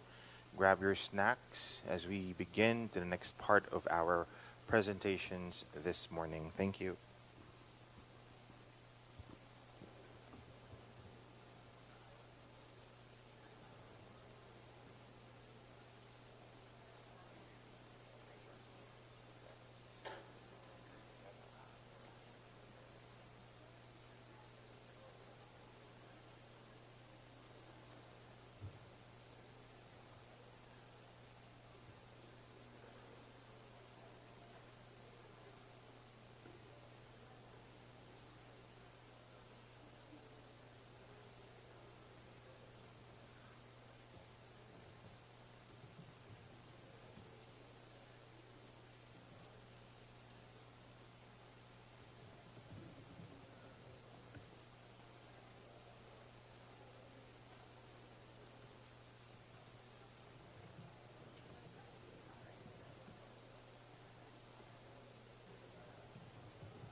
Our next speaker is very much familiar to all of us. He served the church for over 45 years since he started working in 1972. His denominational years of service started at East Indonesia Union Conference, where he served for 14 years. From 1987 to 2001, he worked as an assistant and associate treasurer of the Far Eastern Division in Singapore. As his sphere of influence continued to grow, he was then called to serve in various entities. From 2015 to 2022, he was elected as our treasurer of the Southern Asia Pacific Division. Ladies and gentlemen, our former treasurer, Sir Max Willie Langi.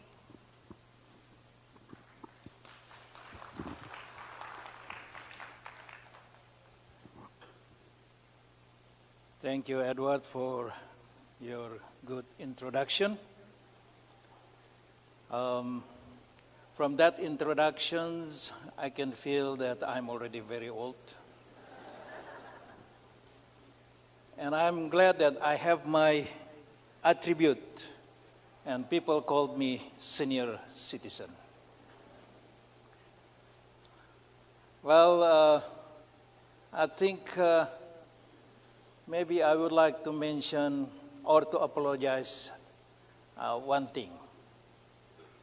In the farewell banquet that SSD had actually in the beginning of this month, September 8th, I think, if I'm not mistaken, I mentioned goodbye SSD. But I'm still here. So this is one thing that probably I have to take that word back for me. Then I will not say goodbye again for SSD. Apparently, I'm still appearing in front of you or any audiences. Maybe at least probably for the last part of this year. Probably next year I can say goodbye. And secondly, I'm not wearing a proper attire this time. I'm wearing a jacket because I feel cold. Maybe because of the age and because of the aircon here. Well, I just would like to mention my appreciation to Darlene and SSD administration for inviting me and to participate in this very, very important seminar.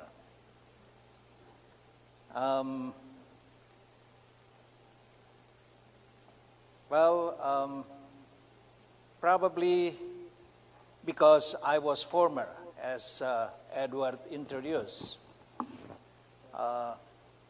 And probably so that I can still travel on my travel budget.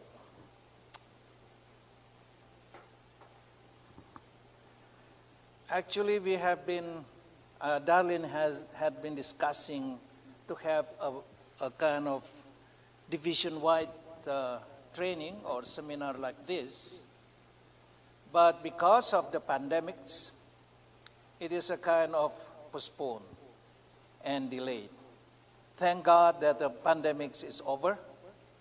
Even though you have to, my friends from outside of Philippines, you have to go through the procedure of proving that you are not going to carry COVID-19 to the participants, to the delegates in this building.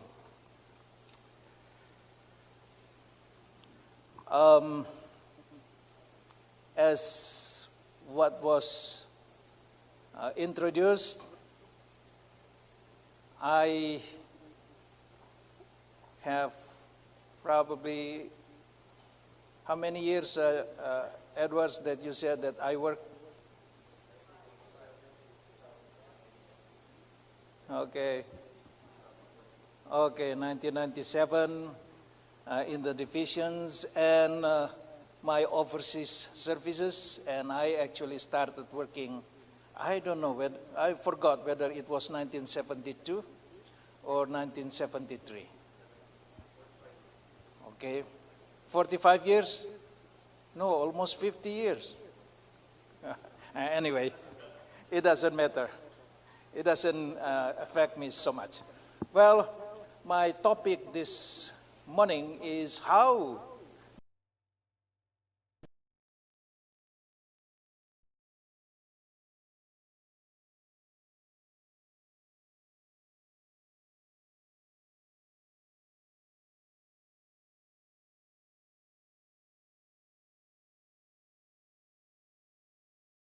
foresees danger and takes precautions. The simpleton goes blindly on and suffer the consequences.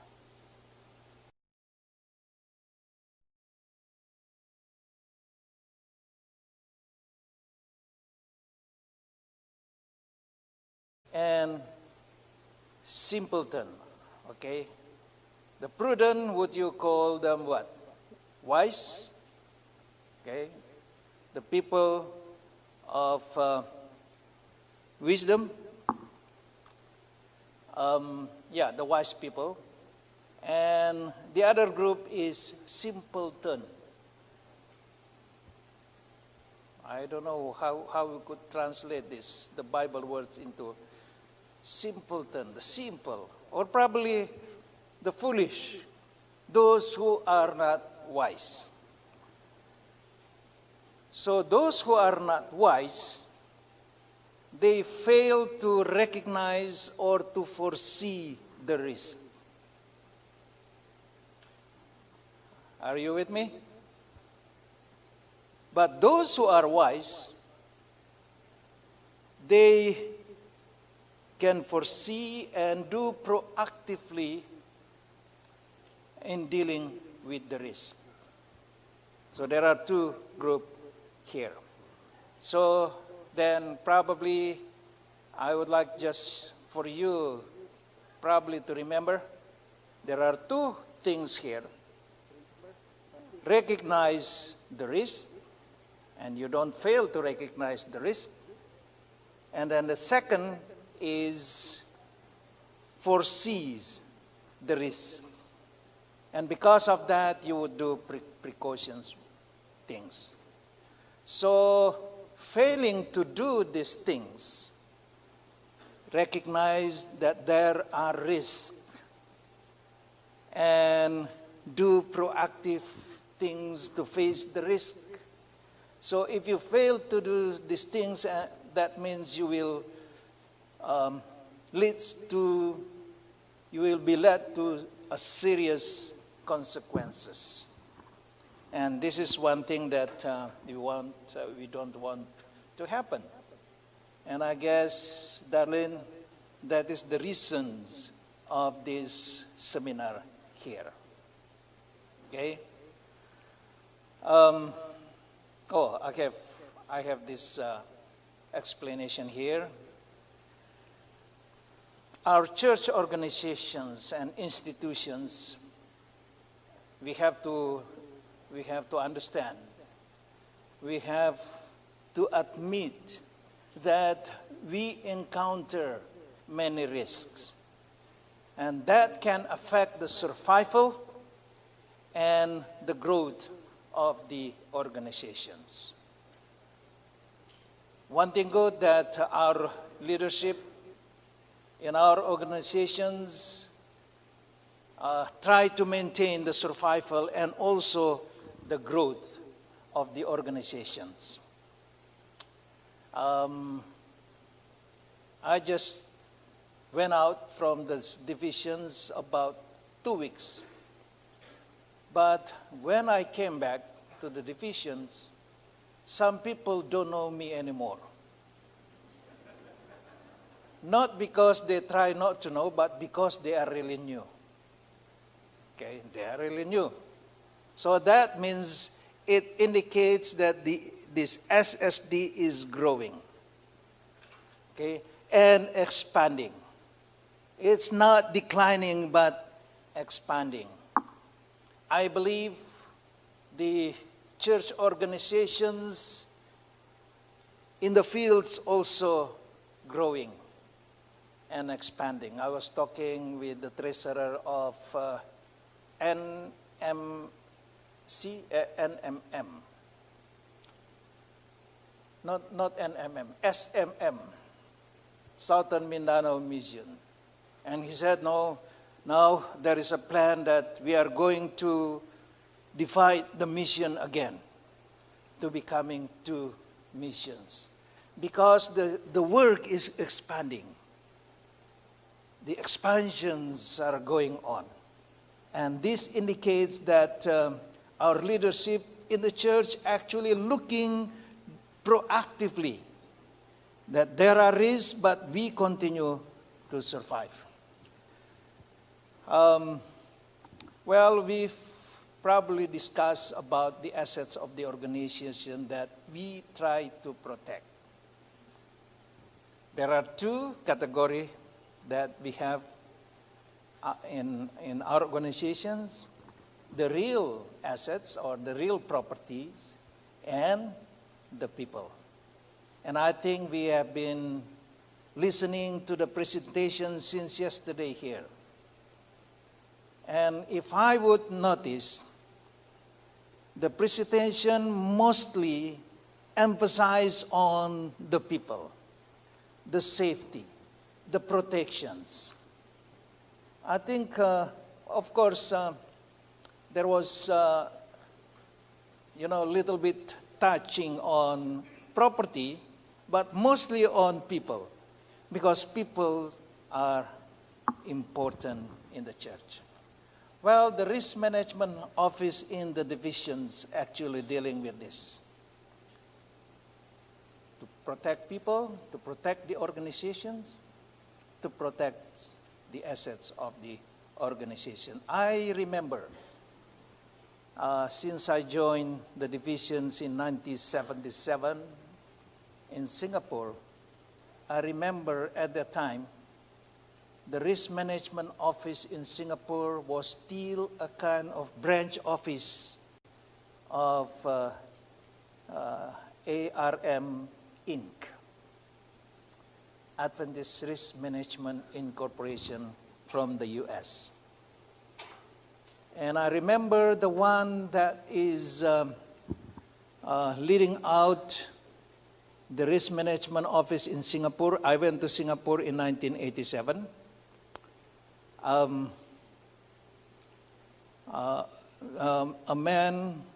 person by the name Joe Laughlin.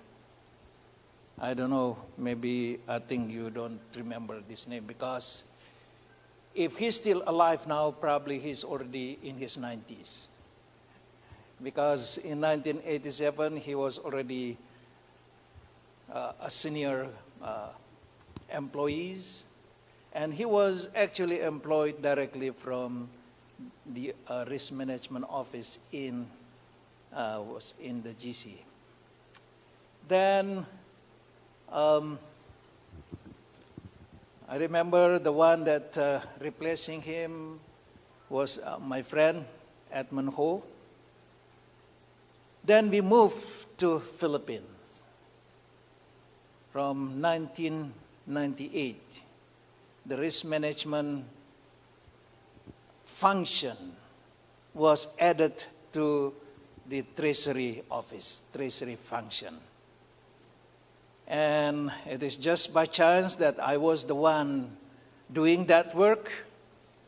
And my assistant is Sister Filipina Aba. I noticed that she is here. Probably you can, if you could just stand and people try to recognize you, Philip. Okay. So, she is a veteran of risk management in SSD. And I'm glad that she is still like to learn risk management, and therefore she is here. And it was from 1998 to 2018 that the risk management function is still with SSD Treasury Office. Then since 2019, so it is just, I think, Christian, it is because of your visit here and try to encourage us to do the risk management office to work better and to expand the services, the activities of risk management. Then we came up to the idea to upgrade, to go back to what it was done previously, that the office is becoming a department, a separate service department in the division office. And therefore, this was the committee action in 2019.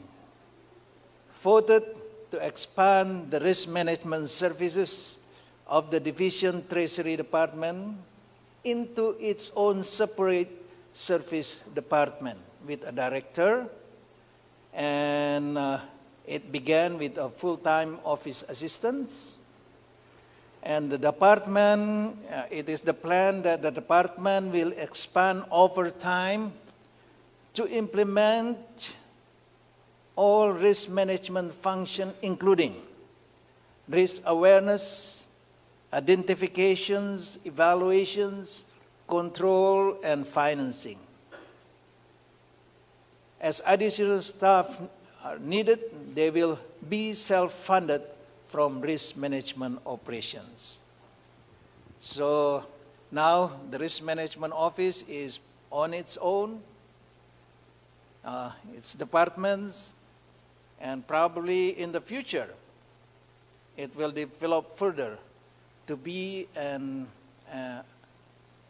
institutions or an entity just like South America, Brother Christian.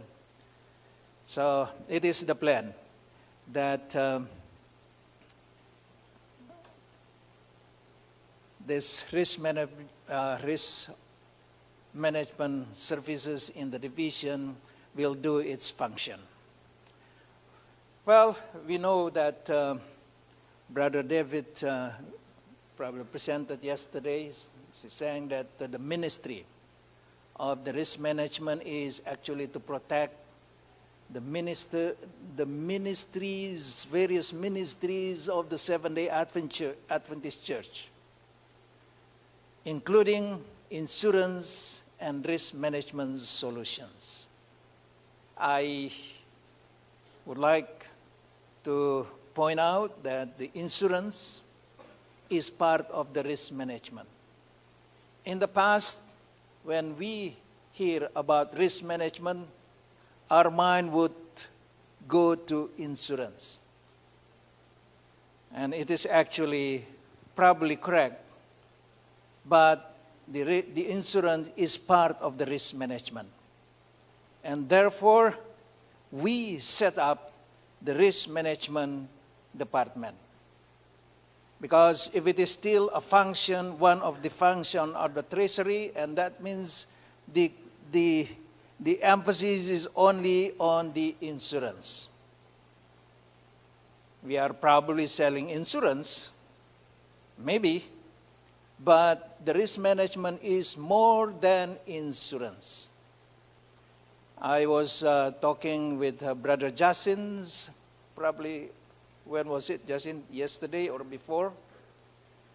And he has a plan that there will be a kind of an officers in the risk management that will go to the field to do evaluation so that organization, you in the field, would be able to do your function in identifying the risk. Okay? And then probably to do the prevention. Okay? So before we go to the insurance, we have to do preventions. And these things cannot be done by Darlene alone.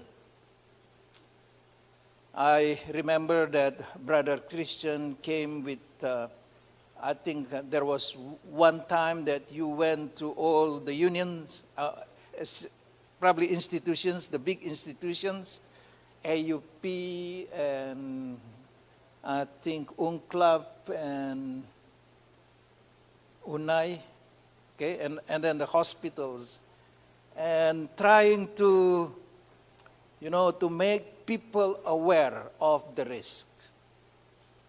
And then yesterday we were talking in the table while eating, and then my friends from UNCLAP said that Brother Christian used his tools to test.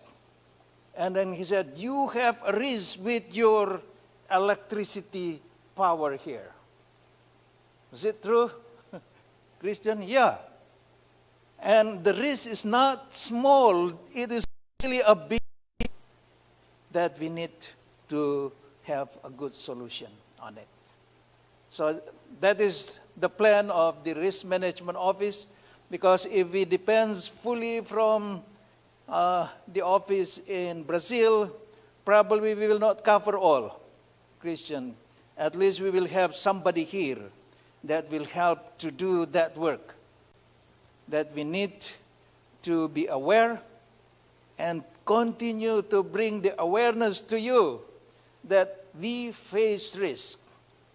And therefore, as much as possible, we have to come up with a solution how we can avoid the risk. The problem is, can you avoid the risk? Can you avoid the risk? Maybe you can mitigate the risk. The risk is always there, but probably you can reduce as much as possible.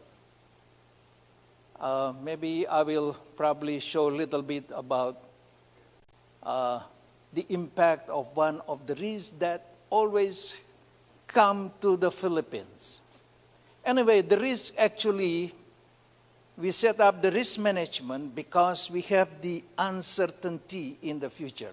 But we know it will happen, but there is uncertainty that may happen. But when the uncertainty comes, we know how to handle it. But in Philippines, the risk is not only is not uncertain. It is already certain. Brother Jasin mentioned last night when we talked, he said, no, you know, the typhoon in Philippines start with A, B, C, D. And last night, what was the name of the typhoon? K. So already K. And it will continue on until O. Last year, the last typhoon, the name was O. Still remember? Odette. And it was really a super typhoon. It caused a big loss to the church, and we will see on that later on. Okay? Yeah, we try to avoid the risk, but the risk is always there.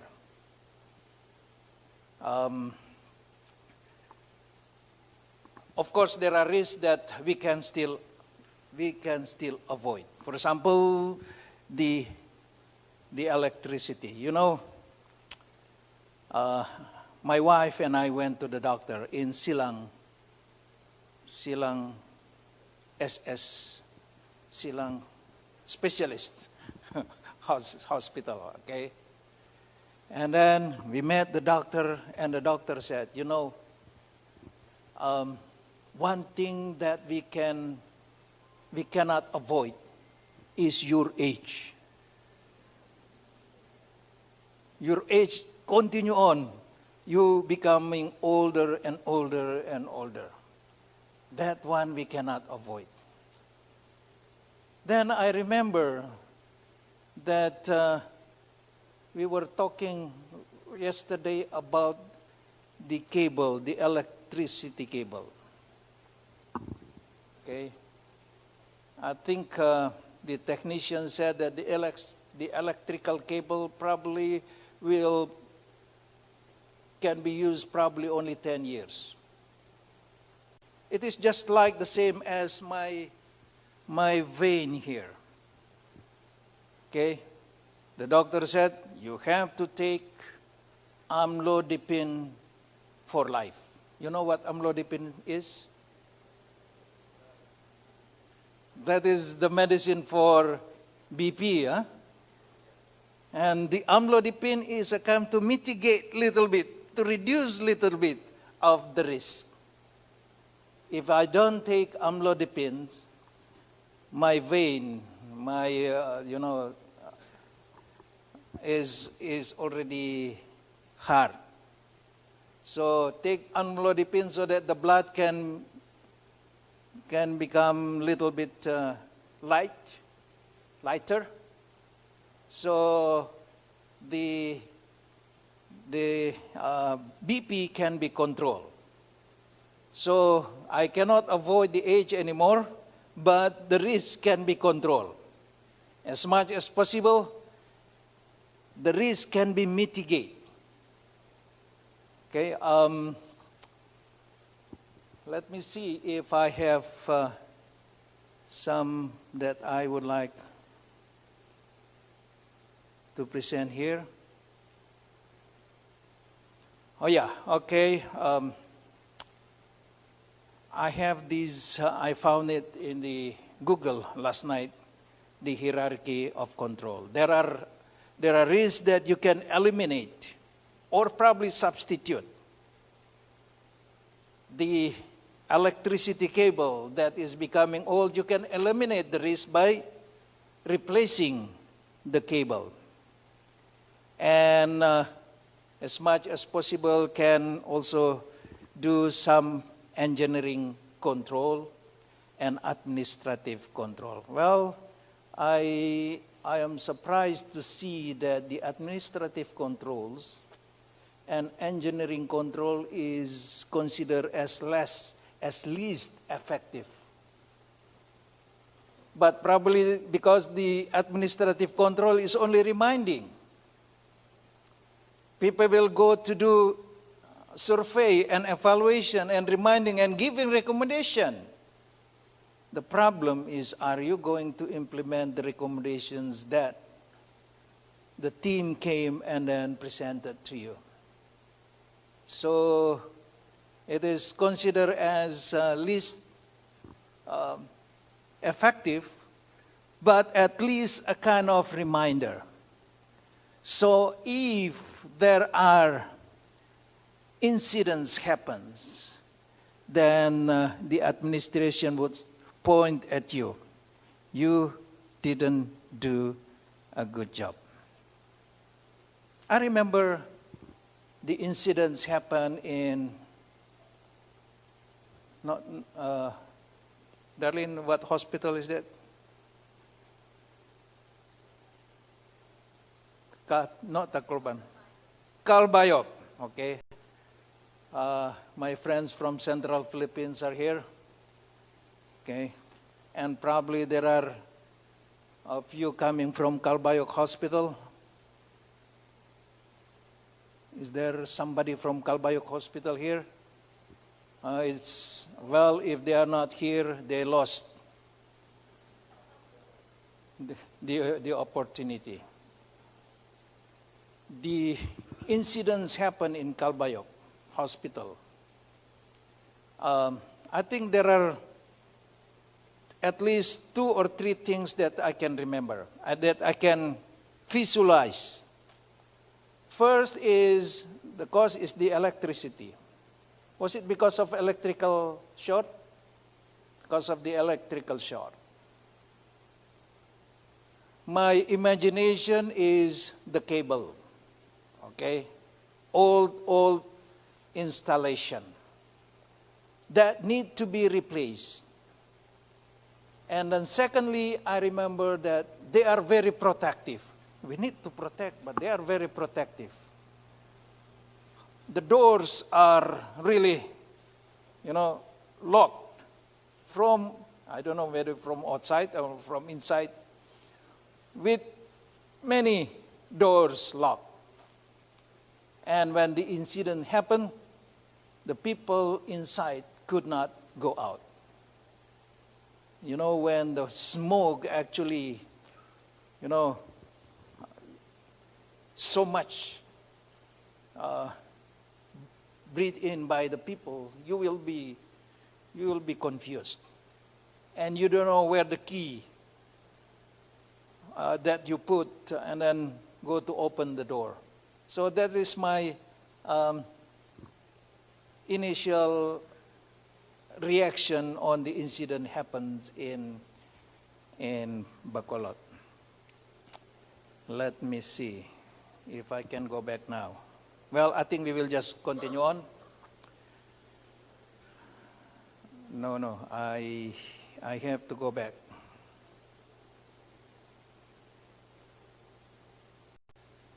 Okay, we go back here. Reduce the risk by, then we will insurance. because it will probably cost you with the risk. So, as much as possible, to decrease the cost that may probably caused by the risk. For me, I have to take medicines. It cost me probably 5 pesos every times. No, it's not 5 peso that medicine. It's only 1 pesos. If I don't take, then it will cost me much. So I think the same things that we can implement in the organization. You maintain your buildings, you clean the floor every day, take out the things that probably that can trip people. Of course, here it is a kind of temporary, but if it is an office, then you have all the cable, lying on the floor. It is a subject to make people trip on, and then it will probably affect so much. It will cost you so much. So reduce as much as possible the cost that may happen to the organization. But when the incident happens, the things that we can do, we just accept it. Well, it has happened. We just accept it. But thanks God, we have the plan to avoid high risk. Because remember that the purpose of the risk management is to protect the ministry so that the ministry continue to grow, and there is a kind of continuation of the activities. When people build a church building, they raise funds. When our members build church building, they raise funds.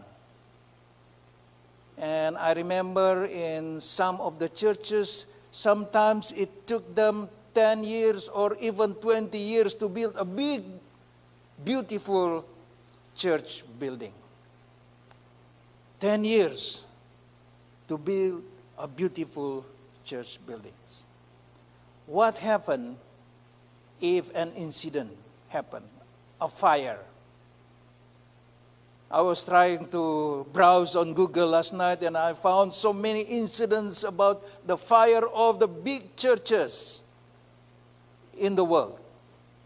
What happened if suddenly fire came, burned the church down, and then our members have nothing or have no place to go to worship anymore, and then they have to build another 10 years. Do they need to wait 10 years in order for them to, to go back? Remember, I think yesterday Pastor James mentioned about one of the functions of the risk management is to restore right away.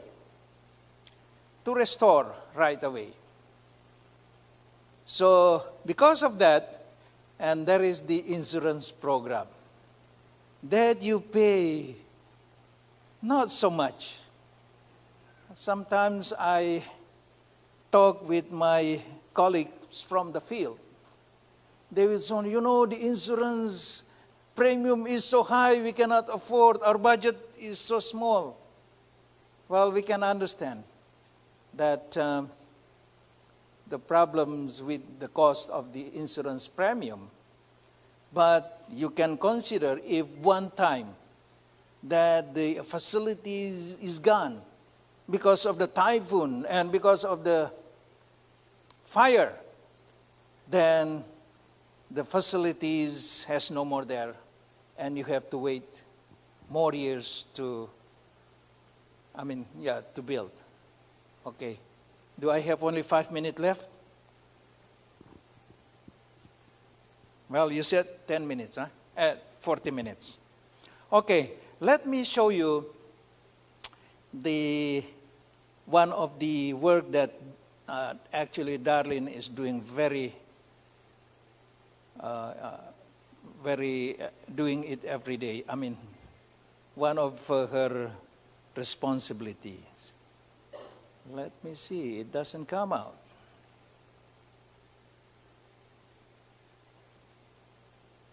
Okay. Oh, it's not there.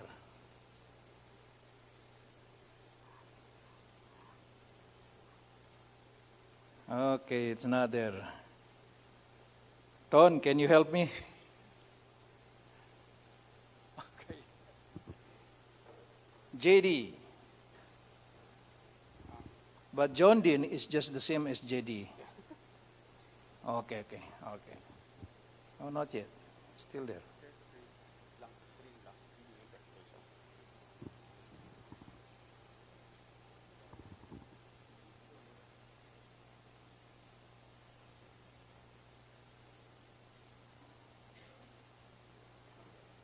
Yeah, I think we can just do that.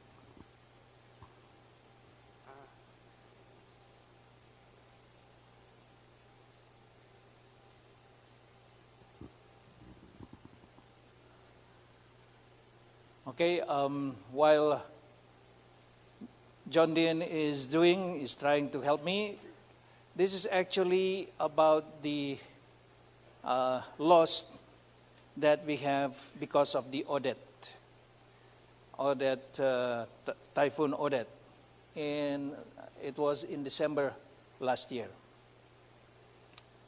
And then you know how much is the total cost, the total loss that we have because of the Typhoon Odette? It is, Darlene, it is more than $240 million. 240,000 US dollar. I think in pesos it was like 240 million, something, or more than that. Yeah. It was 240,000 US dollars. And there are two groups of the local churches that we have. First are the churches that were covered by insurance. The second is the churches that are not covered by insurance. But they came. You know, we have these laws. Please help us. Or else we have no place to worship. The roof is gone. The damage is heavy. We cannot afford to build it right away. So that is the appeal that we receive from the field. Now, one thing good, okay, I think I've seen it. One thing good, if we have the risk management program as a church, as a whole. Okay, yesterday, if I'm not mistaken, it was Brother Christian who presented the statistic, how many churches in SSD, okay? Was it 8,000 or something? Huh? Yeah, many churches. And we have schools, and we have hospitals, and we have buildings. We have, as a group of churches, you know, insurance is something that you play with number. If you do it yourself, that it will cost much if you do it individually. But if you do it in a group, it will cost you not, it's affordable. Okay.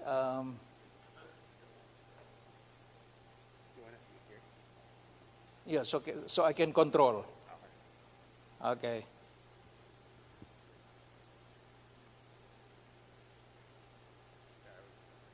All right, okay, good. So it's good that as a church, we are in a group. And it's good that we have a wisdom granted by God to us through the advice from the Bible. Okay. I've seen here, but I've not seen I've not seen it here. Okay. All right. I think, okay, it's good now. Let me see if it will be moved.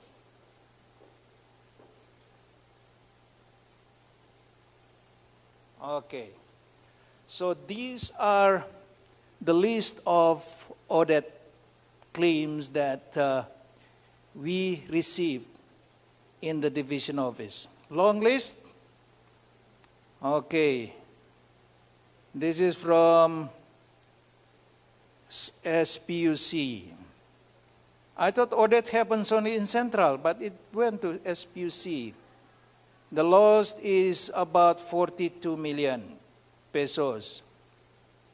But in SPUC, this is Central Philippine, with no property insurance coverage. The loss with no property insurance coverage in Central Visayan, East Visayan, Negros, Occidental, long list. Schools,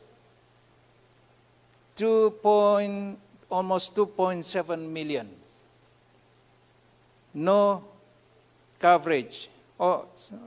Negros Oriental still Central, so 8.1 million. It happens also in North Philippines, 355,000. South Philippine Conference that have the coverage. No coverage, okay? Anyway, this is with insurance coverage and no insurance coverage. With insurance coverage, North Philippines total loss 8.8 million, SPUC 5.9 millions, CPUC has more, and it has CVC 143 million, EVC 6 million, NOC 28 million, overall total 217 million pesos. That is the loss. It's good that there is coverage that they would have. And there are about 30 million churches and schools with no insurance coverage. They have to come to us. Please help. Well, because we are church. Within the group, we have to find ways to help these churches so that the church can be restored, so the worship can continue on. So we have to ask GC if GC could help us. Well, GC said, well, probably this time he can help you. But how about the churches with no insurance? Then Brother Jasin said, well, we will tell them the helps that we would give to them, we will cut to pay the insurance premium for them. Was it? Okay, it is done. And then we will tell them that they have to have their churches covered with the insurance. We have to make an appeal to other unions. And of course, SSD do as much they can do to help the churches so that the problem can be solved. Well, that is the things that I would like to bring to your attention. Okay, let me see. In order to mitigate the things, we have a policy in the church. Okay. That would, okay, done. Okay, good.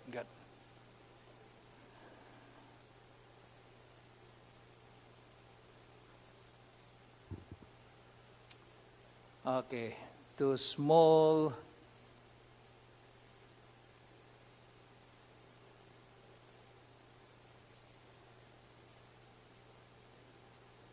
Okay, good. Not yet. It is not.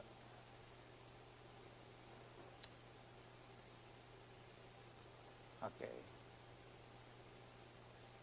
Okay. All right. I will just show the policy of the church. Okay.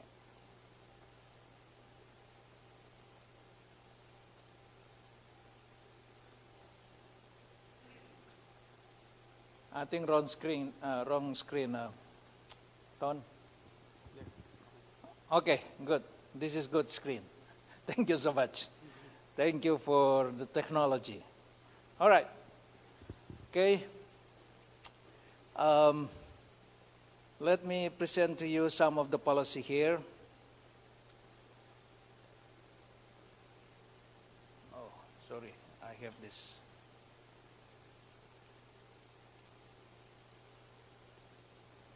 Okay. GC working policy S6005.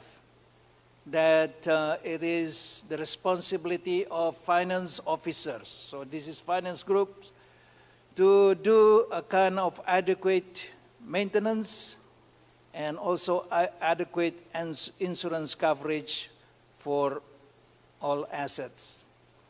And then the outside of NAD, the divisions means all of us shall be responsible for maintaining 1 million coverage for the liability risk. I think yesterday we've already discussed about the liability risk, including hospital liability risk. And then remember that in the policy, the coverage is 1 million. Okay, if the unions choose to have their insurance with the companies, not with the division, with the companies outside, make sure that it has to be a grade rating insurance company. It is usually published. And then I just found it here, especially my friends from Indonesia, that actually if we have insurance coverage done locally, it has to be approved by Adventist Risk Management Incorporated or with the church-owned insurance company. Okay, maybe approval only from your office, Christian. All right. This is the general liabilities. The coverage is 1 million per occurrence and also with aggregate up to 10 millions. Auto liability 1 million, garage liability 1 million, excess liability 9 millions, executive risk, okay, there is an executive risk here, 25 million per loss and annual, that is the annual aggregate. Fiduciary liabilities, employee dishonesty, I think we discussed a little bit about that yesterday. Professional miscellaneous professional liabilities, trustees errors and omissions liabilities are there in the policy. So you can look in the policy. So any request for exceptions in limits for hospital professional liability or aircraft liability due to local circumstances must be made through the applicable division to the General Conference Committee, HPL Committee, to have them for approval. I think there has been kind of request from Penang Hospital from Malaysia for this limit of 1 million liabilities coverage. I think it is still under discussions, But I think in the discussion last night, if we could have a kind of self insurance for that, that would be good. As long as our money would be enough to do the coverage. Back to property insurance, actually we have two kinds of coverage there, of funds there. The self-insurance and the insurance that we the coverage that we transfer as an insurance company outside to cover us. It is also in the policies that we have to do a kind of contingency fund for our self-insurance, because there is a kind of part that we have to pay ourselves.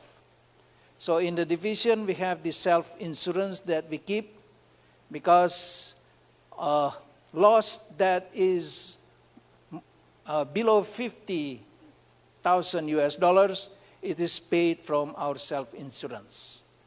Above $50,000, it is from, we have it covered, or we have it reinsurance from outside insurance company. Well, it is possible also that we can have continue, as much as possible, to have it, the self-insurance coverage, probably more, so that we can pay less to the outside companies. But I think there are still some discussion related to it. Well, this is the things that I can present. Then I don't know whether you received a case study that I would like us to discuss here. It is about the incidents in Calbayog Hospital. Did you receive? Did they receive, Darlene? About the Calbayog, okay.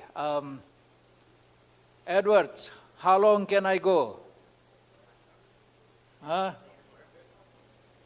Okay. The incident in Calbayog Hospital. Let me see if I can bring it up here.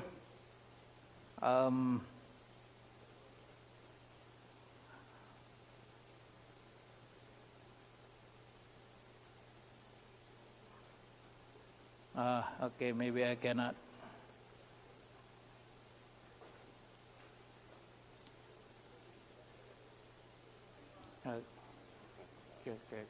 Okay. So, there was a fire happened in Calbayog Hospital that killed our missionary doctor, Dr. and Mrs. Maipa. Okay, so you have it. What's the name of the file? And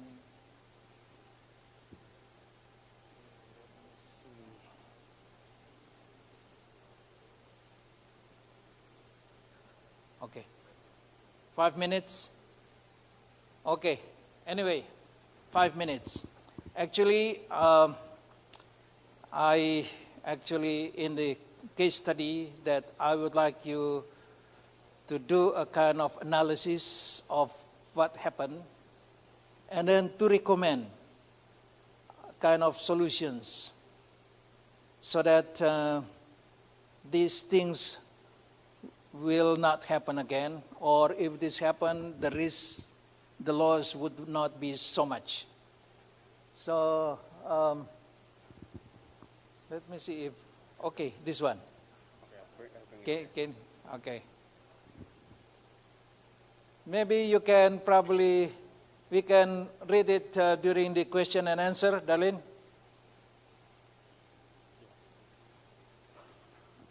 Okay. It keeps on coming in. Sorry, I'm not so much on this one.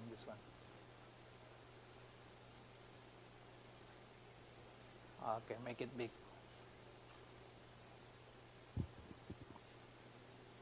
Okay. Okay, this is the story. The story The first story was done by Edward and published it in the bulletin. Okay, Edward, you did this. Okay, this is the story.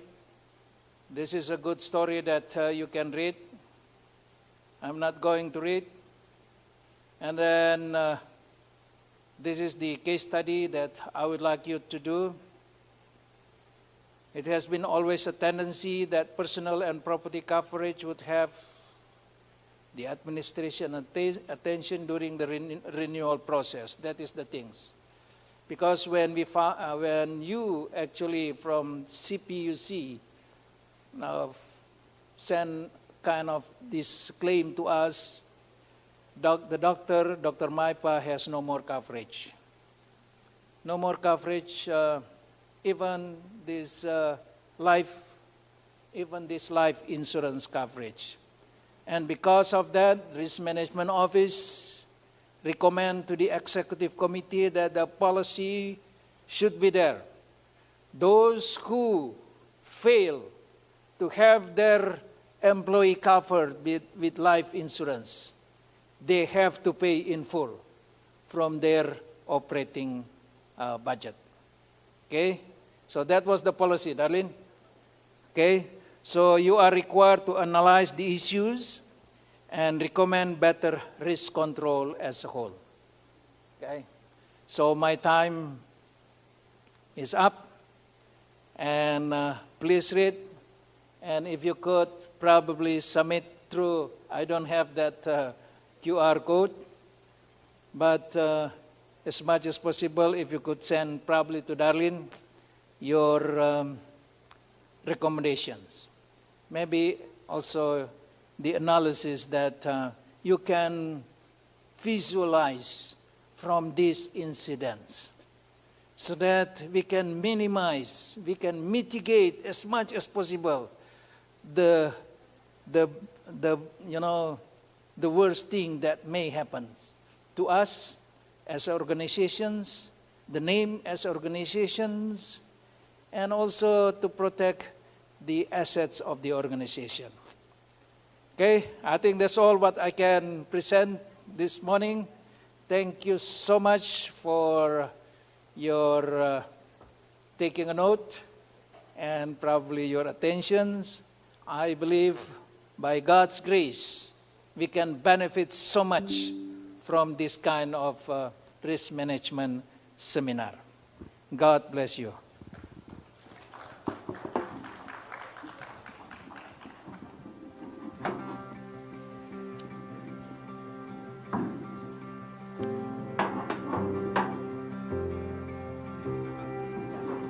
A minha relação com a RM é desde sempre.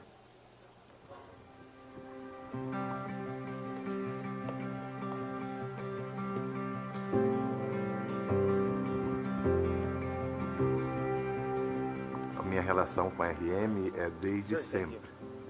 Sempre estivemos assegurados nossos bens, nossa casa, nossos pertences pessoais e, logicamente, quando fazemos alguma viagem, a gente também tem a opção de ter o seguro pessoal de viagem. Claro que quando a gente viaja pela instituição, isso já é de forma automática, mas sempre quando a gente vai viajar de férias, com o custo todo por nossa conta, uma das coisas que pesa quando você começa a fazer o orçamento é pensar, será que vale a pena fazer um seguro? Só que aí que vem a grande questão. Vale a pena não estar segurado? Vale a pena correr riscos? E nós tivemos uma experiência que mostrou que não vale a pena dar um passo sem ter segurança.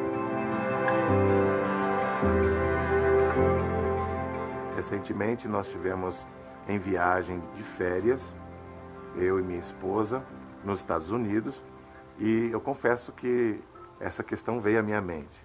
E logicamente que fizemos o seguro. E nós estávamos 3 dias nos Estados Unidos, em um período de 1 mês, e nesse terceiro dia saímos com um grupo, estávamos todos dentro de uma van, e voltando para o local onde nós estávamos. Faltava aí uns 8 minutos para chegarmos. Tudo tranquilo, pista livre. E, de repente, uma caminhonete fez uma conversão, entrou exatamente na nossa frente. Parece que surgiu do nada. Nós estávamos em 10 pessoas numa van. E saímos com o grupo na volta, todo mundo cansado, já eram umas 10h30. Eu encostei no Edgar e já dormi. E na hora do acidente, até o Edgar avisou. Ele falou assim, gente, segura que vai bater. Só que eu estava dormindo tão profundo que eu não escutei. Eu acordei só com o impacto. E foi um impacto muito forte, destruindo toda a parte da frente da van que nós estávamos, airbags abertos, e uma caminhonete Dodge Ram, que é uma caminhonete grande, ela entrou na nossa frente e com o impacto ela chegou a capotar. Daí o Edgar, todo mundo bem, então foi saindo todo mundo rápido da van. A nossa preocupação é que viesse outro carro atrás, né, e batesse atrás da gente, então tentamos sair o mais rápido possível também da van. Então, naquele momento, não dá para pensar muita coisa. Você só vive e fica na expectativa de sair bem. Especialmente quando você está num país longe da sua residência, sem os seus amigos, sem a sua família. E como é que você faz? As pessoas que se acidentam fora do país, claro, ela não está no país dela. Então, a gente sabe que tem as regras diferentes, as leis diferentes, então ela acaba tendo sim um tipo de dificuldade. Mas para a gente que tem uma parceria com uma assistência fora, a gente não encontra essa dificuldade porque a gente tem todo esse trabalho direcionado através da assistência para prestar um bom atendimento para os clientes lá fora. E aí nós temos um atendimento hospitalar. Logicamente você está sentindo a dor física, a dor emocional, mas quanto maior seria essa dor física e emocional se você não tivesse o respaldo de um atendimento médico, se você não tivesse o respaldo de uma instituição que está ali te ajudando a viver esses momentos desafiadores, esses momentos que são difíceis para a gente, porque quando a gente planeja e está tudo bem, você consegue pensar em várias circunstâncias, você consegue imaginar o que fazer. Mas quando você está no meio de um caos, no meio de uma situação difícil como esta que nós vivemos, você não tem toda essa percepção. Então você precisa desse apoio. E se fosse comigo, como que eu queria ser tratado? Então a gente recebe essa orientação de sempre dar um bom atendimento e nos colocar sempre do outro lado, do lado do cliente. E a RM, além de proteger nossa casa, nossos bens, nosso ministério, e quando a gente fala RM parece até uma instituição, mas quando a gente vive a necessidade, é como uma pessoa que realmente nos abraça e cuida. É uma instituição que vive aquilo que prega, vive o seu slogan, como um anjo da guarda, que nos abraça, que nos dá carinho, que nos motiva a seguir em frente, mesmo em situações desafiadoras. É muito, muito bom contar com essa segurança.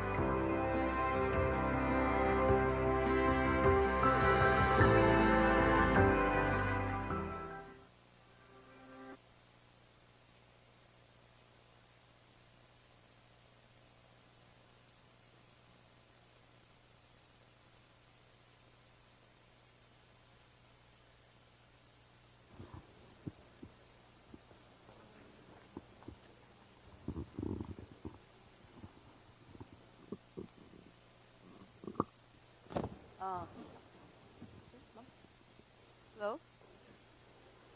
Okay, now it's time for our Q&A.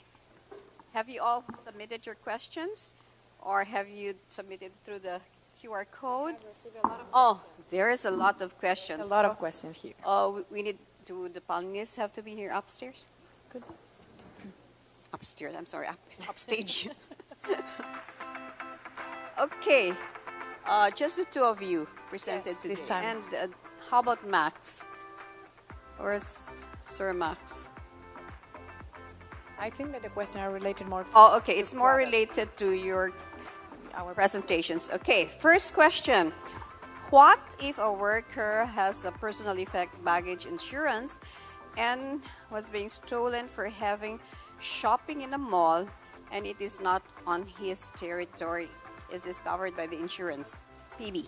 Well, as we explained before, PEV, it's for work. So for if business. Yeah, for business. So if the person, we're going to in the shop to buy something related to office work, it will be covered. Okay, but if he's in the shopping mall and he's buying his own personal leisure time, time, it's not covered. Okay, that's clear. If you are traveling or you're shopping, you have errands to buy or purchase supplies for the office, and then something happens there, you are covered for PEB or personal effects baggage. But if you are, let's say you're on itinerary, but you are only in the mall to shop for your own personal goods or personal shopping, that is not covered. Okay, that's clear? Okay, number 2. Can we include our volunteer workers such as MMVS? What's MMVS? Medical Missionary Volunteer Service. Okay, Medical Missionary Volunteer Service to be covered by ARM. If yes, what kind of coverage are they eligible to be included? Missionaries, volunteers. Are they local missionaries? Okay, are these local missionaries, let's say within the country, who are volunteers to serve within the country? Yes? Local, yes, local. It's local.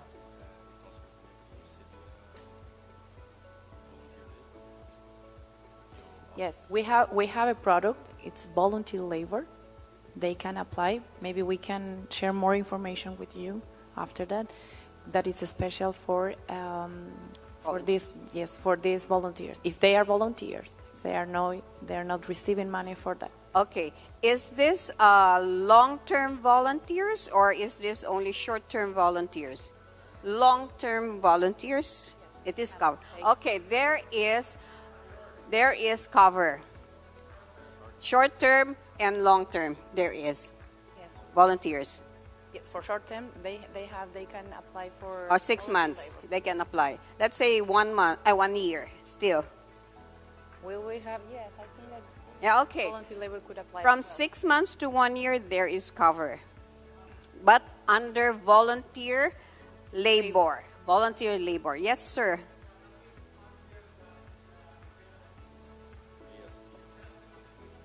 Okay, yeah, it's medical missionary volunteers. It's still under volunteers. Yes, it is still a the volunteer. same. Volunteer labor.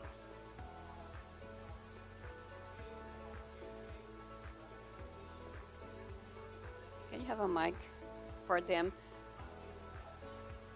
Okay, yeah, SSD is funding for that medical missionary volunteer service, and so I think they're supposed to be covered.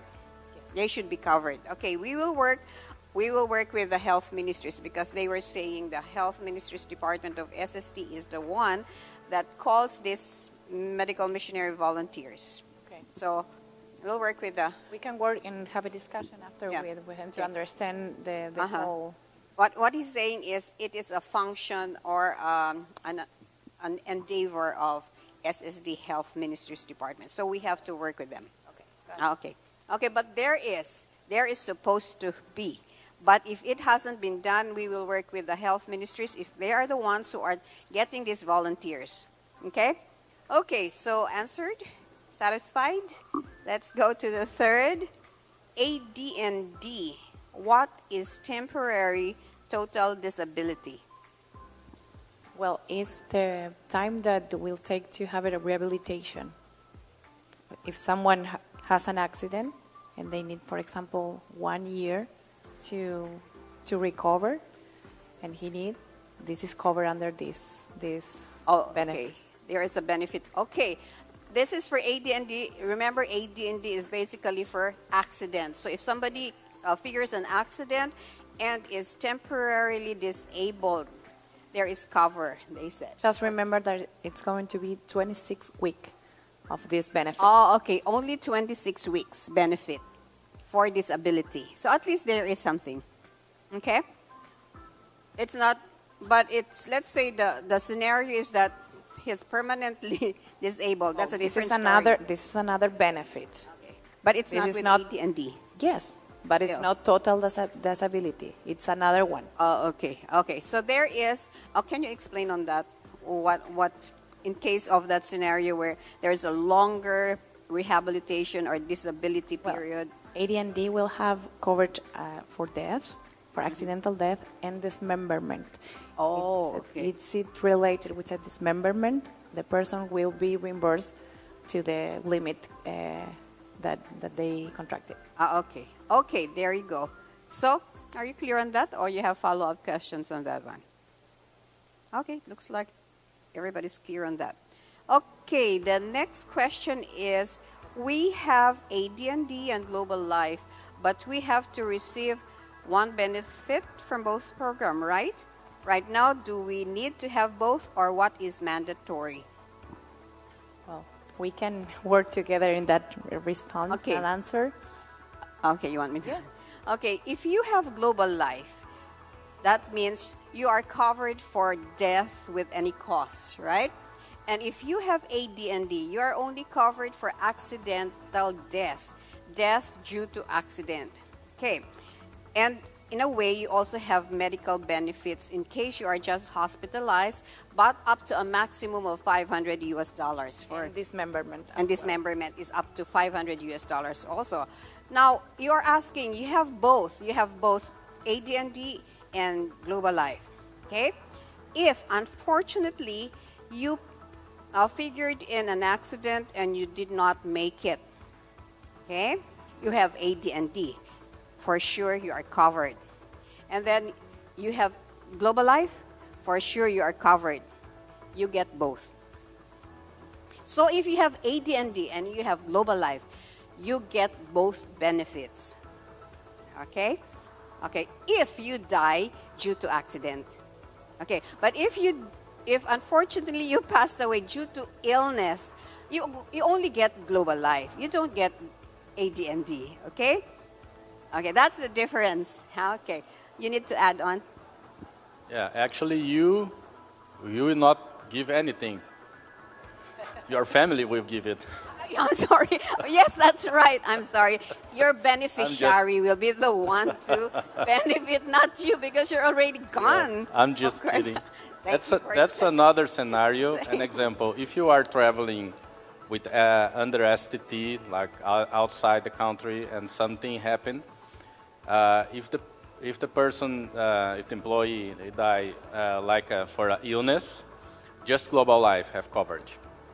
But if someone died by accident, you can claim for STT, you can claim for ND&D, you can claim for Global Life. That's very good. So that's it. You get both worlds if one situation, but you only get one world for another situation. In some cases, maybe the question is, have we to pay for both, because this became very expensive.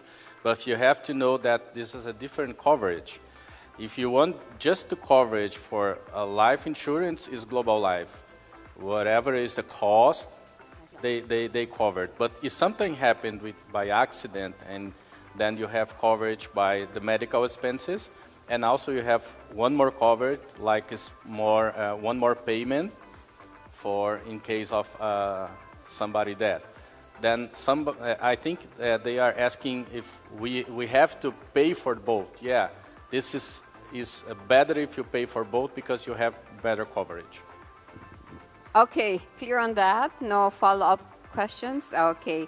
We are going to the next question. It's a different one now. It's no longer AD&D or GBL.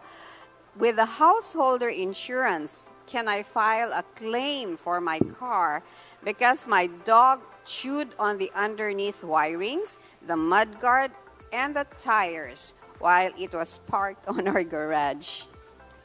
Well, householders, if it's for content inside the house. So this is automobile. So They say the car is inside, the garage is inside within the house. yes, but car is excluded. Okay. It's counted Clear. inside the house. Even if your car is inside your house, you parked it inside your living room, still, it is not covered. Even if you say, but it's inside my house, it's in my living room. It's not, car or vehicles not covered for householders insurance. Okay, that answers it. Okay, so be careful, don't let your dog chew on whatever.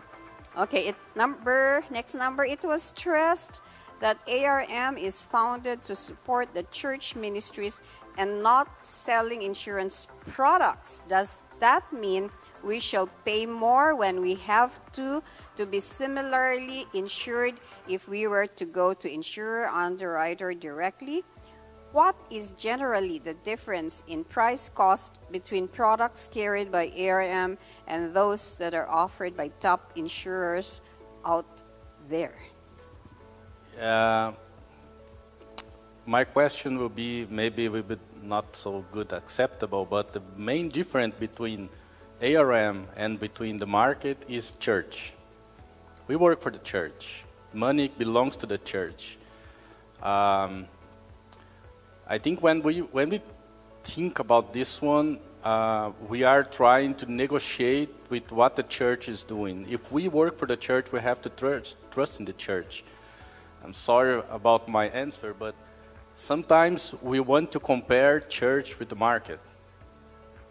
Outside the church, they just take care of property, a profit. They just want money, and they just want to say no for your claim. That's the mandatory. But if you are inside the church, church is taking care of the church. That's the real answer. Sometimes, I will tell you, sometimes why you say, okay, cost more to have business with ARM. The main reason is because a lot of conference, a lot of unions around the world, they don't do business inside the church. And then this became more expensive sometimes. If everybody came together, this decreased the values, this decreased the premiums. Then this is the main reason that we have to do all together. We call this mutualism. If all together we came for the same program, we can pay better claims, we can do more cheaper premiums, and we can do better service. But if everybody choose where they want to go, this made us more weak. Then the main reason, the main difference between ARM and between the market is the church. We work for the church, we don't work for the market. Our main goal, our main purpose is not to have money, is to serve the church. That's the main difference.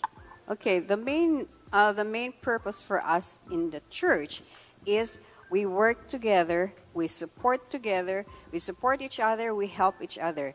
Let's say we want to get from outside providers. Yeah, you're allowed to do that. But think of this. You are a part of the church. So if you go to, let's say you go get from the other providers outside of the church, and then something happens to your property or something happens to you, and you were not satisfied by what the other providers do, what do you usually do? You go to the church, right? So that's unfair for the church to, answer to all your concerns and needs, and then yet you do not support the general work of the church. And I want to give an example on that. I remember we really require STT, short-term travel, for all travel of workers or attendees to church-sponsored events or activities. Like there's sponsored events like this one. This is a sponsored event. So you're supposed to be having insurance coming over here from the church. Now, let's say there was an event somewhere in Europe, and one of the workers was told by the travel agency, you have to get, it's mandatory. They said, the travel agency said, it's mandatory that you have to get insurance from this provider. I said, who said that? And then she said, the embassy, Swiss embassy, I said, I don't believe you because the embassy will not give a mandatory insurance provider for them to use because you're supposed to do it yourself. They're not supposed to impose that this is the only insurance company that you have to get from. So, but then I just gave her more leeway for her to decide. So I said, I want to help you, but you have to check with that insurance policy. Can you share that to me? Okay, she said, okay, I can ask. So she shared it to me. And then I discovered that, yes, it is cheaper. She said, because it's cheaper and because it's the mandated by the embassy. I saw that the coverage was only limited to 40,000 euro. But for STT, it was like 100 plus. So from there, you know you are shortchanged. Yes, you pay less, but your cover is less as well. Okay, so there is, you should not only think of the cost, you should also think of what entails the cost. Okay, so from then on, she said, oh no, it's good I talk to you, otherwise, what if I get an emergency in a European country and I am hospitalized and 40,000 euro is finished, what will I do? Okay? And we are fortunate that the church provides more than enough for us to be protected. So take advantage of that one. Okay? So next, am I passionate too much? Okay. Number next. How long must we wait until we receive our insurance claim from properties damaged by fire or other calamities? Properties is on us. Okay, I want to remind you that the insurance company has a long list of requirements or documents that you need to supply. If you do not supply them and provide them when they are asked for, it is a cause for delay. Siyempre, they will always wait for you to comply with the requirements. If there are also instances that what do you call this? We provide what we have, and then they are not yet satisfied. We try to liaise with them. Let's say, can this document be enough, or can this document, what other documents? We try to work with them, but sometimes they are very adamant that they need to get the document that they want. That is one reason for delay. So we need your cooperation also for you to help you move the claim process fast. Okay? Okay. Now, have something to respond to that? Okay. Next, let's go. Oh, are you satisfied? Okay, I'm sure we'll understand. Oh, where am I? Okay, in average, how long does it take for the claims to be processed for HPL, GBL, GL? It's also the same. HPL, GBL, and GL. Well, GL and HPL, it's going to depend because it's a lawsuit. We need to reimburse in the end of the lawsuit end. So it's a lot process. So we need to wait to the process end, and then we reimburse. So it will depend on the claim. Oh, okay. And GL, GBL, it usually takes like six weeks to analyze. The examiner will ask for information, but usually the average is 6 weeks. Okay. In experience, usually what delays most of it, because there are instances when you complete a claim form and the claim form is not completed properly, or there are some blanks or some areas that are not provided, it usually takes long. We have that experience because let's say you provided a wrong information, and that delays also because they will need more documents to prove or to substantiate whatever is the difference or the question in the claim. And another one is if you do not sign, if you do not put anything that is needed, that also delays it.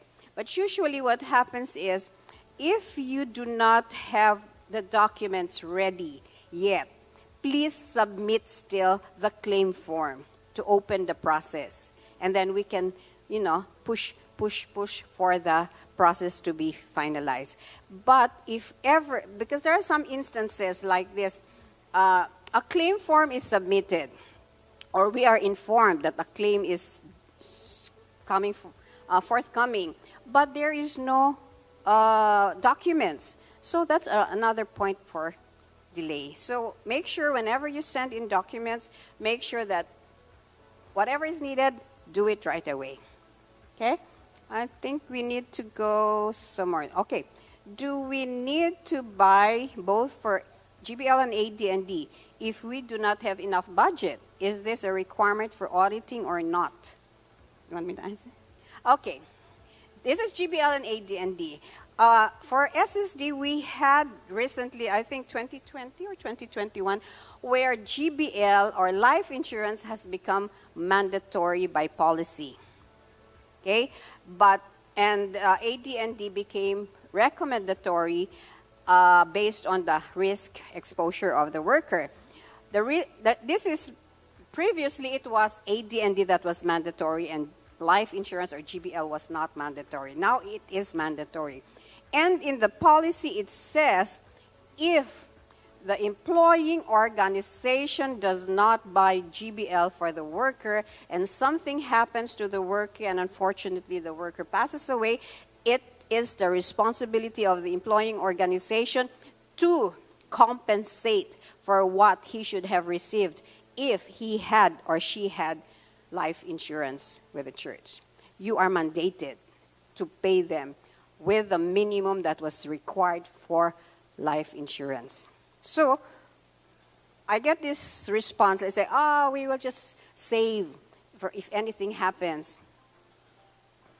Looks easy. But what if a number of the workers with the pandemic going on and whatever you save, it would not be enough. So as risk management, you transfer the risk to a third party to free you from anything that would hamper or hinder the church work or the mission of the church. You have something to add to that, I think? It's perfect. It's perfect. So mention the thing that I mentioned before. AD&D has other type of benefit and coverage as dismemberment, accidental, medical coverage for accident, and those things are not covered with GBL. So okay, because some of you are saying we don't need both; we only get one or the other. Okay, I just got an explanation this morning from Brenda that it is advised to get both. Why? Because in GBL, it's only death, okay? Benefit from death without any with any cost. But with AD&D, if you have an accident and you have, unfortunately, you have injuries or whatever, there is disability benefit, okay? So that is a plus on being able to have both, okay? Yes, sir. Sir, microphone, please. We have 1 minute and 31 seconds. Is that right, Edward? Okay. Is that applicable to the missionary volunteers? Regarding the action of the SSD policy? I think what we have in the policy is only regular denominational employed workers. But with the provision of the GBL and AD&D for missionaries as well, I think I would advise it's upon the discretionary of the employing organization. For the missionaries, AD&D, no life. Oh, it's only AD&D for missionaries, no life. Okay. But the AVS has life, right? Only AVS has life. Okay, there you go. No more. Do we still have another one here? Oh, if in filing a claim, is the price list from a certain store of the things to be claimed really necessary to submit quotation? Yes, it is necessary to reimburse. Yes, because there is no basis for replacement cost, right? Okay, if you file a claim for lost items, you're always required to either submit the original receipt, right? If you don't have, they're very gracious for you to check online and see what's the latest replacement cost. That is very important. If you do not submit that, there's no basis for them to give you the claim settlement. Okay? Number 12, executive risks insurance for officers. Is there an insurance coverage for executive board members, which also consists of lay members, to protect committee members from lawsuits that may arise due to decisions made by the committee? Layman, executive. Okay, this is executive risk for officers, especially for board members. Okay, they said some of the board members are lay members, not employed in church, but are they also covered? Yeah, if they are part of the board members, even if they are lay members, yes, they are covered because they are part. They cover, Yeah. they cover They're- are part of the board. The laymen, if they are voted as part of the committee or the board, of course, they are a part of the committee. They are a part of those that made the decision. So, yes. No, that's executive risk. Executive risk. There's provision that's under the general liability executive risk. Yeah. It's under general liability, but specifically for executive committee members, for executives in the denomination. Okay. Do we still have? Oh, wow. That's the last. You're free. Okay. Do you have any questions from the floor? No more? I think everybody's hungry. We have to go for lunch. 1:30, we have to be back for this afternoon. I wish and I hope all of you will stay up to the end because there is more surprise for you up to the end. So if you're not here, sorry na lang, you don't get the last surprise. Okay, let's all go for lunch. Happy eating. We come back at 1:30. But before that, let's pray. I'd like to ask Christian. Oh, Brenda. Okay, Brenda. Let's all rise and we will pray. Heavenly Father, we thank you for this day. Thank you for this seminary. And now that we are going to have the lunch, we ask you for you to bless the food and that we can have a good afternoon. Thank you for everything in your name. Amen. Okay, happy eating.